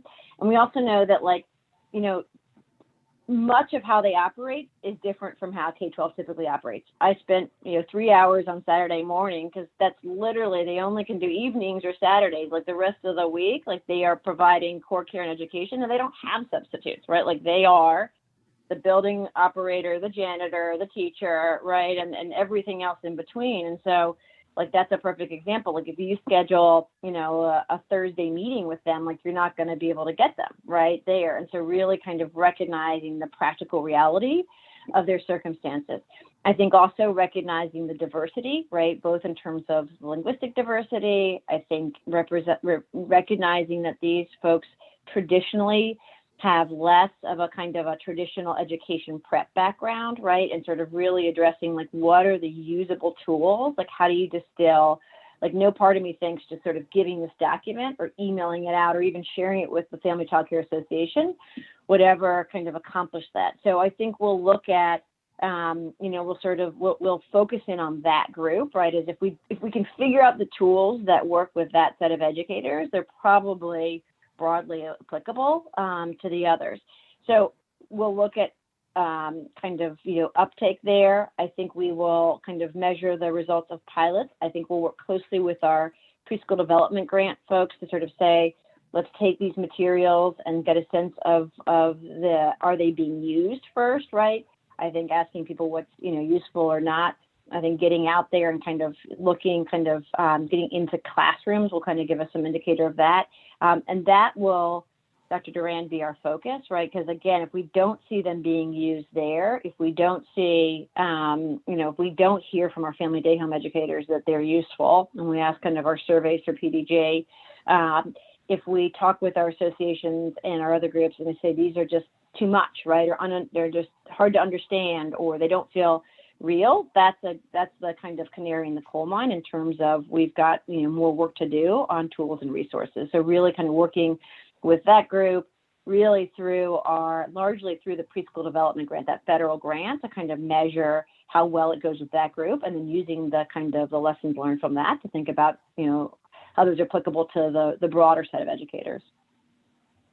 Thank you for that, and I'm really excited to learn more about it and see how this really is in development. And as I said, oftentimes there's a lot of great work that we do, but it's about how it actually starts to be implemented and used in our school systems and in our classrooms and in our providers in this case as well. So that to me is where the rubber meets the road. And I look forward to how this can really be something that all students have access to. And I just want to lastly comment, I appreciate what you ended your presentation with the notion of continuing to work with experts for our students with special populations. And you highlighted multilingual learners for students that are learning English in the beginning phases. And I hope that my vision would be that all of our students are fully bilingual and learn both, because there's so much research behind that. And particularly at this age is a great time to start. And we see this happening in many other communities across the US and certainly across the world, where they have multilingual, bilingual, trilingual starting at this age. So that to me would be wonderful for us to look at some pilots about what we might do in Virginia to help begin students at this very young age starting to learn other languages, because there's so much that we know about the cognitive benefit of that for their lifelong learning. So thank you. Anybody else? If not, Just have another question. Sorry, Dr. Duran. We will come back. Also, we are scheduled next spring to talk with you about our first ideas on for the practice year for the Uniform Measurement and Improvement System. And you're probably going to hear us talk as much about the supports for improvement as the measurement. And so a lot of that we'll be thinking about, again, how do you make this cohesive, right? Because as our family day home educators, among others, will attest, and I think where Dr. Mann was going, like, you can't have like a training on standards here and have that not connected to how we're measuring the quality of classrooms and have that not connected to kind of health and safety expectations. Like, already there's so many things going on, and that was even pre-pandemic, right? And now we've got this pandemic. And so really it is forcing us to make sure that things are aligned, that they're cohesive, and that we are delivering this in a kind of a scope and sequence, right, that is understandable and accessible. So it's hard to think about that, right, and kind of how you individualize that, but that is what we're busy at work doing right now. Thank you again. Appreciate it. all right, I'm looking over the board to see if anybody else has any comments or questions. I don't see any. So Jenna, thank you so much, and happy to meet Aaron. And I guess that's it for that item. So let me ask this. We've been going a few hours again. I know we have one major item left. Anybody willing to take a quick break or not? Take the break? All right. We'll be back at 1:25.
All right, Emily, I see a bunch of us back.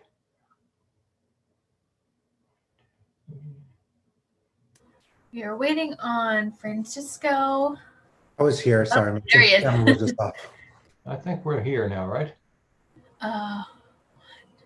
Can't tell with Miss Holton because of the blue screen. Yeah, I can't tell if she's back, but otherwise, yes, we're here. Let's just see. Ann, are you with us? She's on mute.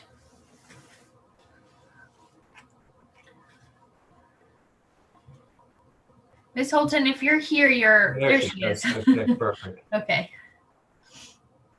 All right, then. I understand that for item M, Dr. Lane is going to do a lead-in. So Dr. Harris, you've got the best introduction in the world, I guess, coming.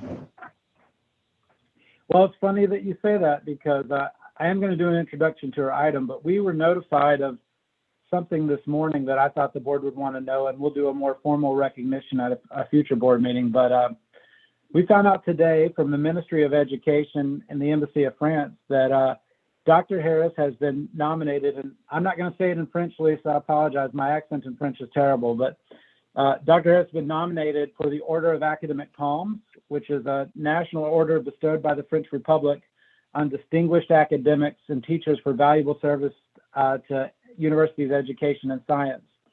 And so Lisa's gotten a huge recognition by the French government for her work in developing language. So I just wanted to say congratulations first to that. That's wonderful. And very good to know. Yeah. So Lisa, congrats. And then, but on the item M, I wanted to say that just a lot, you see a lot of work that comes from the department, but I just wanted to also tell you how impressed I am with the New World Language Standards of Learning. It's almost a complete rewrite, and you know, without over exaggerating, I will say that this is probably our first foray into what competency-based standards can look like, and just really proud of the work that the team has done here. Lisa's worked closely with world language teachers throughout the Commonwealth to develop this, and just excited for the path that this takes us when we think about other standards in the future. So Michael, Lisa, and Christine, I'll turn it over to you all. Okay, congratulations, and we look forward to hearing from you. Merci, Dr. Lane. Good afternoon, President Gecker, Vice President Wilson, members of the board, and Dr. Lane. I'm honored to be here with you today to present for first review the proposed revised 2021 World Language Standards of Learning. I would like to start by acknowledging Dr. Christine Harris, the Director of Humanities, for her support and guidance throughout this process. And I'd also like to acknowledge the support of Dr. Lane and Mr. Michael Bowling. If we have the next slide, please. Most importantly, I'd like to acknowledge the hard work, the concerted efforts, and valuable contributions of the teachers and curriculum specialists who served on the steering committee and the writing team. The writing team and steering committee members were selected to ensure balanced representation from across the superintendent's regions for early, mid, and late career bands, and to ensure we had diverse language backgrounds represented.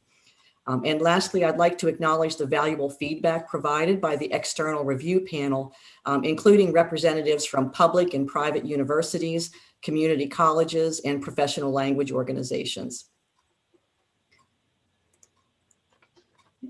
The World Language Standards of Learning have been in place since the early 1980s and have undergone 4 previous revisions. Of note, in 2017, the name of the standards was officially changed from foreign language to world language with the approval of the revised standards of accreditation.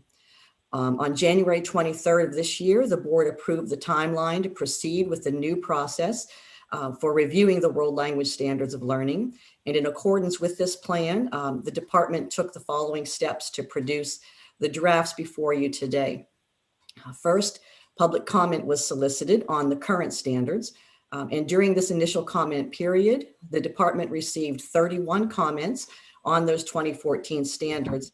And a brief summary of those comments is in the boilerplate. Second, we solicited and convened a writing team and steering committee, which was made up of teachers and curriculum specialists, to review that public comment and consider proposed revisions.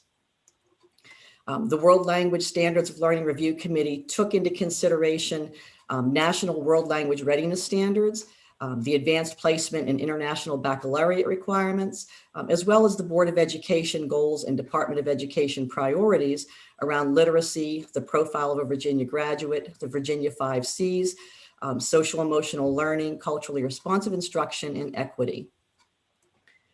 Additionally, a group of external stakeholders convened in September to review and provide input on the proposed changes. And at the end of this process, the comments and suggestions from all the groups were used to complete the proposed revisions before you today. So in addition to analyzing the public comments, the review teams used a deliberative process to guide their work on reviewing and recommending changes to the current standards.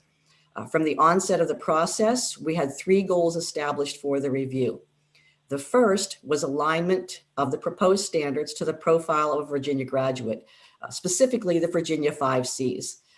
Creative and critical thinking, communication, collaboration, and citizenship are really a natural fit with the world language 5 Cs of communication, culture, connections, comparisons, and community. Focus on the 5 Cs included additional support for the implementation of language skills and processes as they apply to college opportunities, career options, and 21st century workplace skills.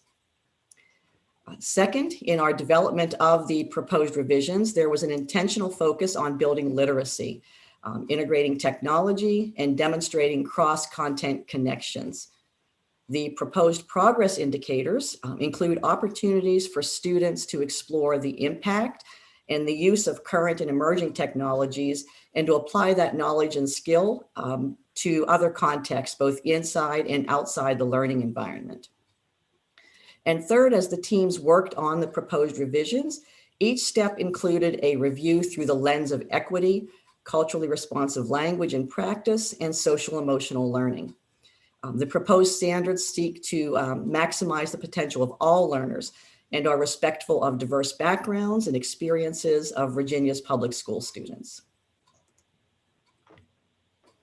So based on the feedback from educators and our external panel, 5 key changes were made that will be immediately noticeable. The first and most visible of these changes is a move from aligning to course levels to alignment with proficiency bands. This change is the foundation for the other proposed revisions and was the #1 most requested change from public comment. Next, you'll see that the proposed revisions move away from separate standards for individual languages and move to universal standards that are grouped by language families. In the strands and structure of the standards, you'll note a new focus on intercultural communication and building literacy. The new literacy strand helps break down how to help students access authentic materials at a deeper level, not just on the surface. And in response to another frequent request, the standards were expanded to include examples for elementary levels, and our previous versions addressed only secondary language courses. And finally, the proposed revised standards include new standards for visual languages, primarily represented in Virginia schools through American Sign Language. ASL, as you know, has been accepted for world language credit by board action since 1997, but to date has not been represented in the standards of learning. In addition, progress indicators will provide guidance for language development for dual language and heritage language programs. So the proposed revised standards have been updated to provide a clear structure that has consistency, clarity, and scaffolding of concepts. The structure starts with the 3 proficiency bands, which are in turn organized into strands. These strands are based on the 3 modes of communication: interpretive, interpersonal, and presentational, and communicative literacy. As I mentioned, the communicative literacy is a new strand, and those remaining elements from the 2014 strands, which were the connections, comparisons, and community strands, are now interwoven throughout the communication strands. Each section of the standards document follows the same format, beginning with the strand, which represents the mode of communication, as I mentioned, interpretive, interpersonal, or presentational. And then for each strand, the benchmark provides an overarching statement of what learners should know and be able to do communicatively and culturally within each major level of proficiency. That's the novice, intermediate, and advanced levels. The goals delineate the desired end result within each sub-level as the learners build their cultural competence and language proficiency with a progression from novice low up through advanced mid.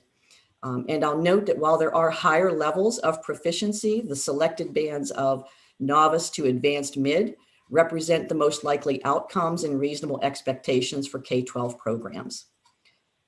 The strands, the benchmarks, and the goals serve as organizing elements. And the standards, of course, are the bulk of the document, and they delineate the knowledge and skills that learners must master within each sub-level to reach the corresponding proficiency benchmark. And finally, to better help teachers and curriculum developers to interpret the intent of the standards, each standard is followed by sample progress indicators that provide examples to show what the standards could look like during learner performance. So with that, after the review and revision team completed their work, we presented this information on the proposed revisions to a team of external reviewers and got some initial feedback. And that initial feedback has been overwhelmingly positive. Our community college colleagues and representatives from four-year universities were particularly enthusiastic about some of the proposed changes. And on the screen here, you see a few of the comments from external review team members. And I'll mention that in my current role as president of the National Council of State Supervisors for Languages, I had the opportunity to survey my colleagues across the country. And there are currently around 19 states that have indicated that they are specifically aligning their standards to proficiency bands rather than course levels. So this move to proficiency aligned standards would put Virginia with these early adopters. And then here are some additional comments from members of the external review team.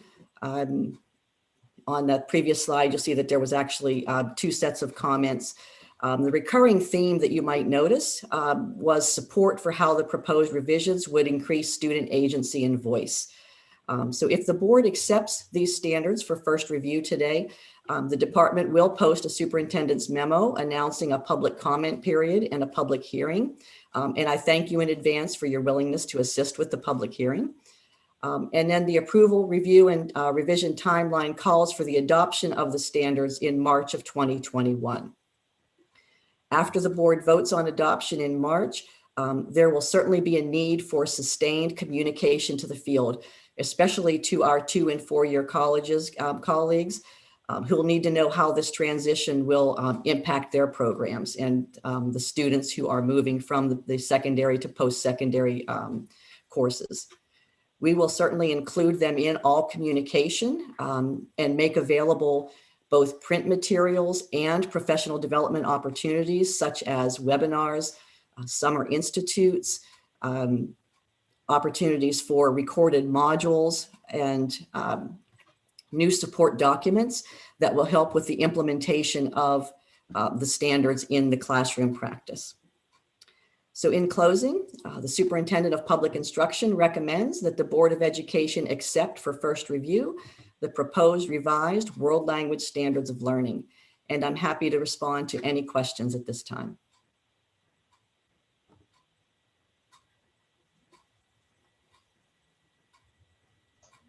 Are there any questions at this time?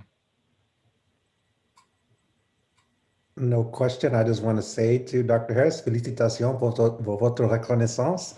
J'ai étudié le français pour 7 ans, j'entends pas, je parle pour ça. Merci pour tout. Merci, j'apprécie beaucoup. Okay, Dr. Duran, you want to translate for the illiterate among us?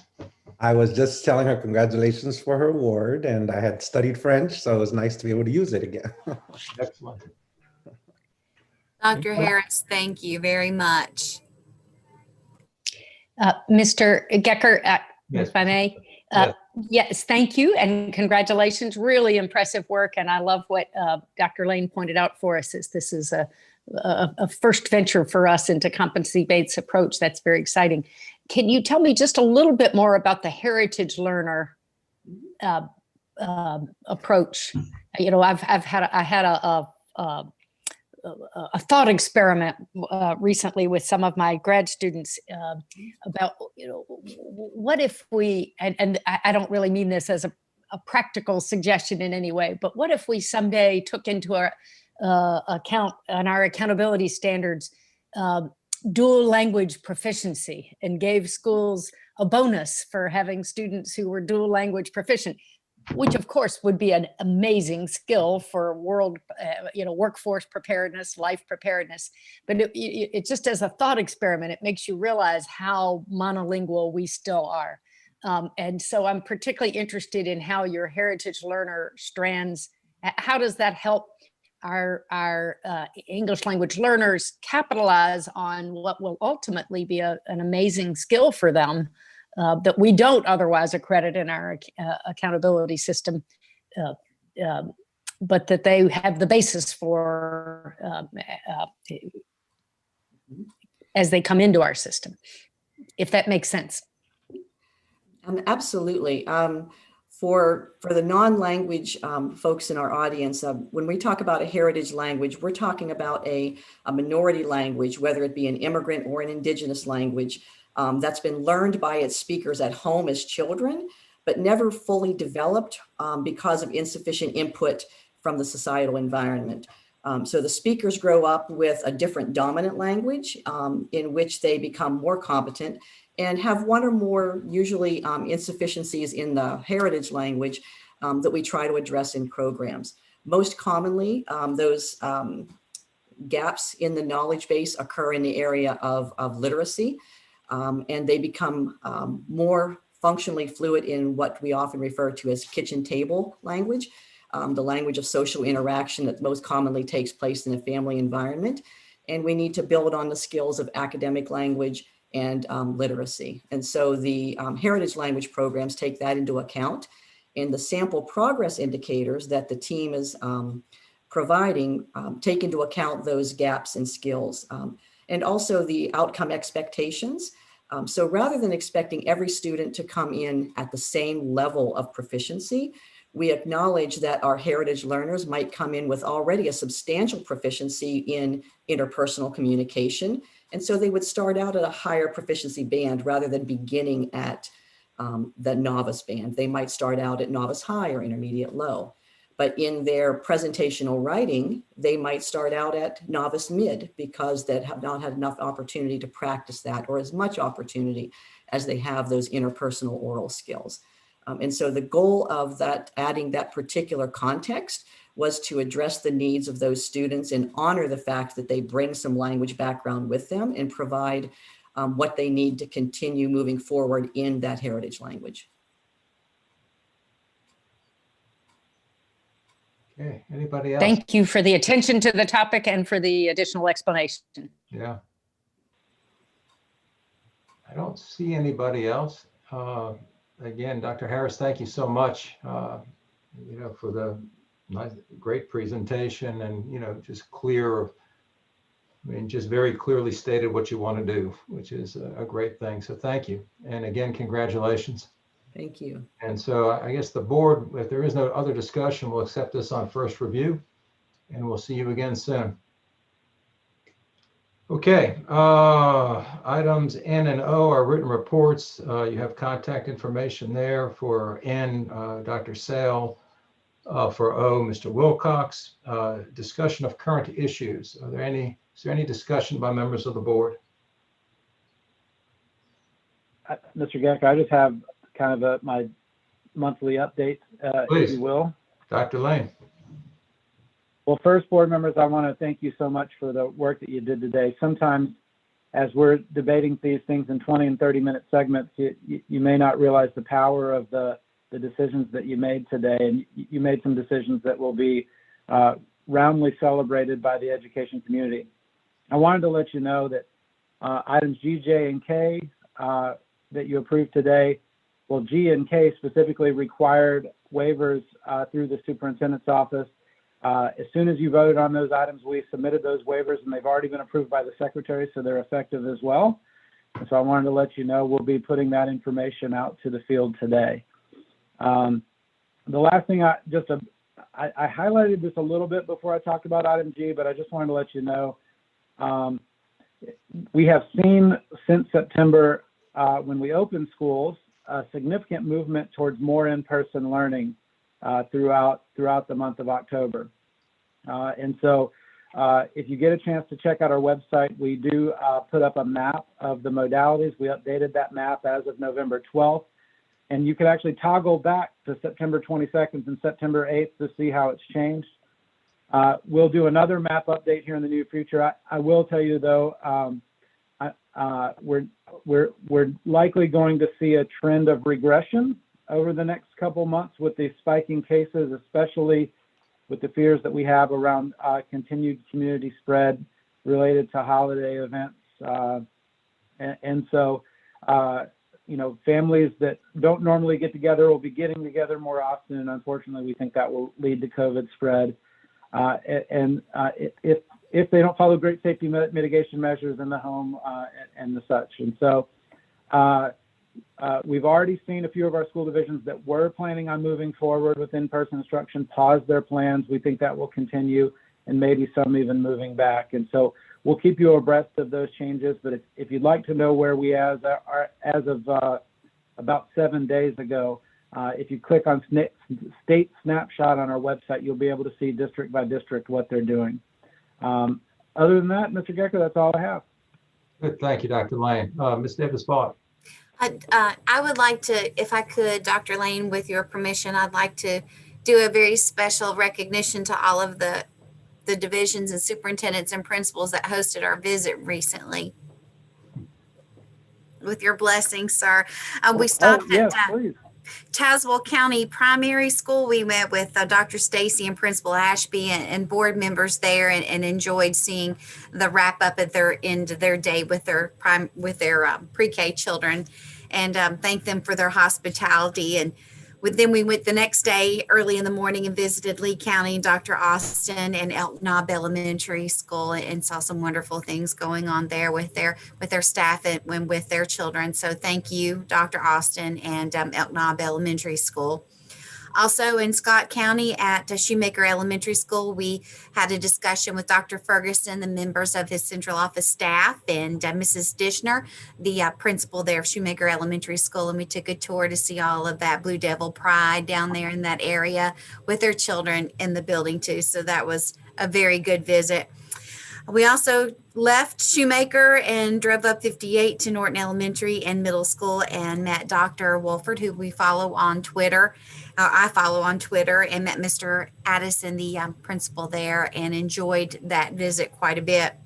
From there, we took a very fast trip up to Carroll County Middle School, and we met Dr. Burnett and the principal of Carroll County Middle School, Mrs. Burnett. And I was very impressed with the things that they had going on there. And Dr. Lane had a lengthy discussion there, and I can't remember his name, sir, from downstairs in the wood shop class. And we had a great conversation there, and a little bit of a demonstration also with a little welding machine. So that was very informative. From there, we went to, we started the next day. We went to, we went to Scott Memorial Middle School, and Dr. Lane had a personal connection there with the principal there, Scott Memorial, Miss Kurtner. I'm not sure if I said her name correctly. And she gave us all a big welcoming with the billboard, the sign, and Dr. Lane and Dr. Myers and I had a great visit there as well. So thank you for that, Dr. Jeffries and Mrs. Kurtner.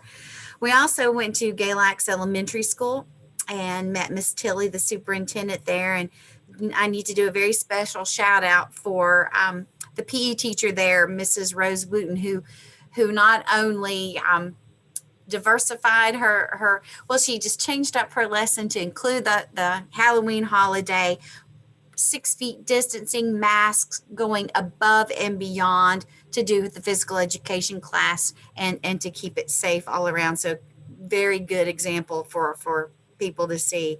Smith County, Dr. Carter, and Northwood High School, Mr. Ward, very impressed with the visit there and the mitigations they're doing for this very difficult time, and want to say congratulations to all of them. And we got a lesson there with social emotional learning and chronic absenteeism, and just really appreciate that. So Dr. Carter was also participating in the SOA committee, so great representation. We went to Grayson County High School and met Superintendent Wilmore there, and got to see the children who were celebrating 9 weeks of good attendance, attitude, behavior, and effort. And that was a great visit. Delegate O'Quinn joined us there, and we met a staple in the community who was the school board member. I can't remember her last name, but Janie, and she's affectionately Janie to everyone there. And I would like to say to all the board members, this was a fantastic trip, and I would highly recommend, if you have the opportunity, to reach out and to visit with Dr. Lane and his staff to see what's going on in the schools.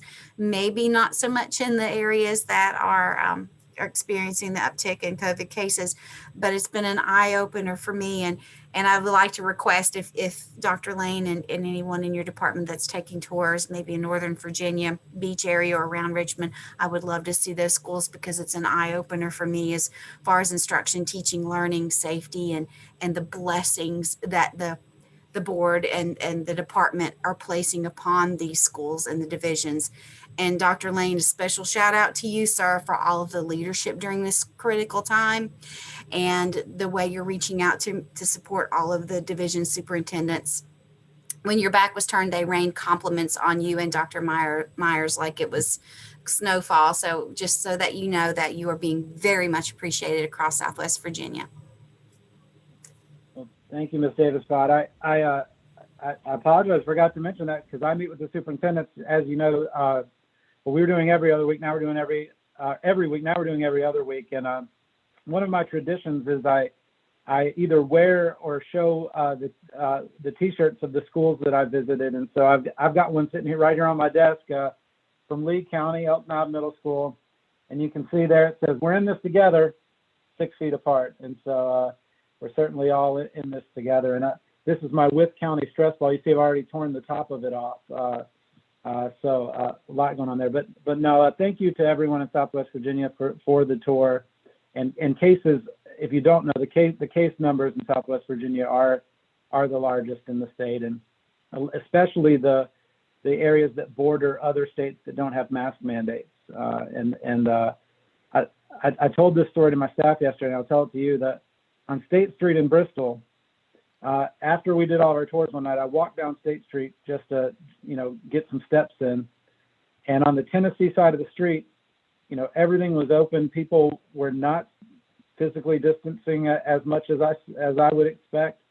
And on the Virginia side of the street, you saw a lot of safety measures. And so it's really interesting. You can almost see the differences in policy as you cross the street. And so, but thank you for coming with us, Ms. Davis-Scott. It was a wonderful tour. We did 1,100 miles in 3 days, and it was, as always, just the best hospitality you can ever imagine when you visit schools in Southwest Virginia. I have visited now well over 100 of our divisions. I promised that I would visit all 132 before I got to 2 years, and then COVID hit, and I couldn't do that in the second half of last year, so we've restarted that. But I have about 25 left, and next up, I'm going to tour Region 3, which is Northern Neck, Middle Peninsula area. And so if any are interested, let me know, and I'll let you know when we do that. Okay, anybody else? I've got just 2 items. Ms. Holton? Yes, thank you. That was just wonderful to hear about that report. Thank you, Ms. Davis-Scott and Dr. Lane. And thank you for making that effort. I know the personal touch makes a huge difference for everybody. I also appreciate the updates on where our divisions are. I am in the category of passionately wanting in person as safely possible, and really think that it's so important for so many of our students. And yet, the case number, as you say, absolutely in the wrong direction, even here in Virginia, even though Virginia is doing much better than many states. And so in predicting that we will see some movement in what is ultimately the wrong direction, but for the right reasons, that we will see schools having to, school divisions having to go back to virtual or move to virtual in the shorter term. In the longer term, I know I share everybody's hope that we will be back to nearer normal in the not too distant future in light of what we're hearing on the vaccine front now. And as painful as that is to think about how we're going to get through the intervening months, we will get through them. And I just want to encourage everybody on the call and the public sharing in to be as patient and as supportive of your school boards and your superintendents as you can. There is no harder job right now. Whatever decisions they make, they're choosing between bad options. There are no good options. And that's going to last until the vaccine is more widespread. The vaccines are out there and widespread uptake. So let's all just be kind to each other as much as we can and recognize that while we got a lot of letters today, as we often do, the public comment was full of letters of parents concerned about schools not reopening, some concerned about reopening, but more wanting to push their local divisions to reopen. And I totally get that. But I just counsel patience under the circumstances and trying to be as understanding as you can of people who are making difficult decisions in difficult times for all of us.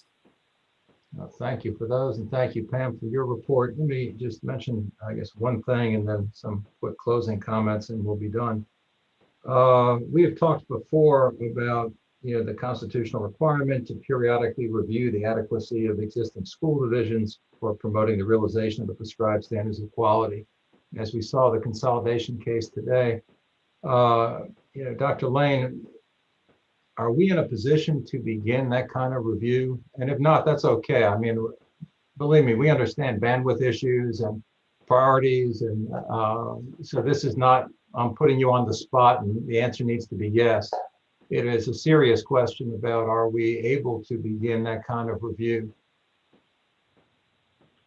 Well, thanks for the question. I mean, being completely honest, bandwidth is going to be tough. Revising the SOA is a big project, and I think we're getting into the heaviest period of doing that work. But we're also beginning to learn more and more about the pandemic, and I think there will still be more areas for the board to focus on there. As an example, a hot topic that you will likely see in January and March is what type of flexibility do we want to provide around, say, teacher evaluation in this setting?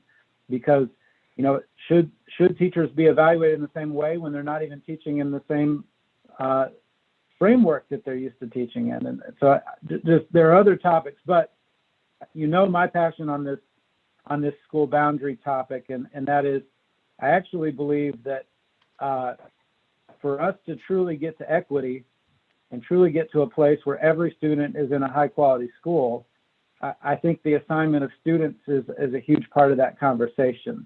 And so, like you, I've been receiving the research reports from the Commonwealth Institute and VCU and are taking all of those in. And what we know is that, there are some in-school division boundary issues that could help with equity.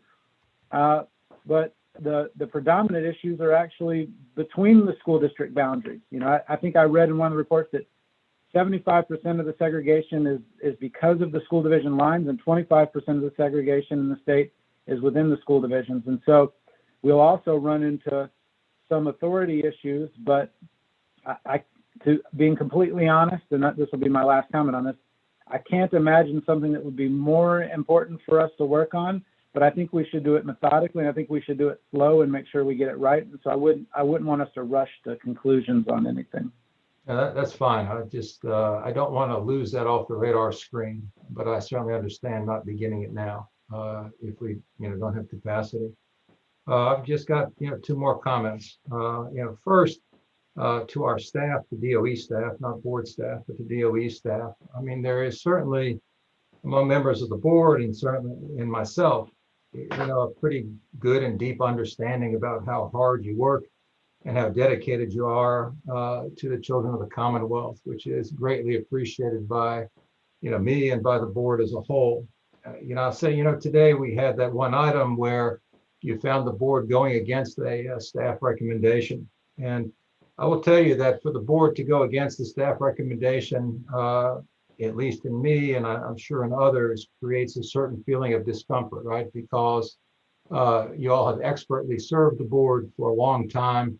And for us to say, to substitute our judgment for yours, honestly does create some discomfort. Occasionally, I try to alleviate that discomfort through efforts at humor. To the extent, I hope that those efforts at humor are not misread. I have the greatest respect and admiration for, all of you and for the work you do. This, for the board, is our last meeting of the year. It's a time normally when we'd be thinking about getting together with our families, going up, in my case, going to New Jersey, seeing, the people I don't normally see, and it's, Christmas is coming or the holiday season is coming. It's easy for us to get lost in focus on what we, don't have anymore, what we can't do this year, or frankly, what we shouldn't do this year. The flip side of that is, we can all choose to, count our blessings. And I will tell the members of the board that the opportunity to work with each of you, and to the staff and to Dr. Lane, the opportunity to work with each of you is one of the greatest blessings I have. So, thank you for the opportunity to serve the children. It's been, truly, outstanding experience for me. I hope that you have a healthy and peaceful season. And I guess I will see you in January. With some luck and, as Ann says, a little bit of patience, perhaps we will be able to get together in person sometime soon. But until that, thank you for everything. Thank you, President Gecker. Thanks, everybody. We are adjourned. Thanksgiving. Happy Thank you. Thanksgiving. Happy Thanksgiving.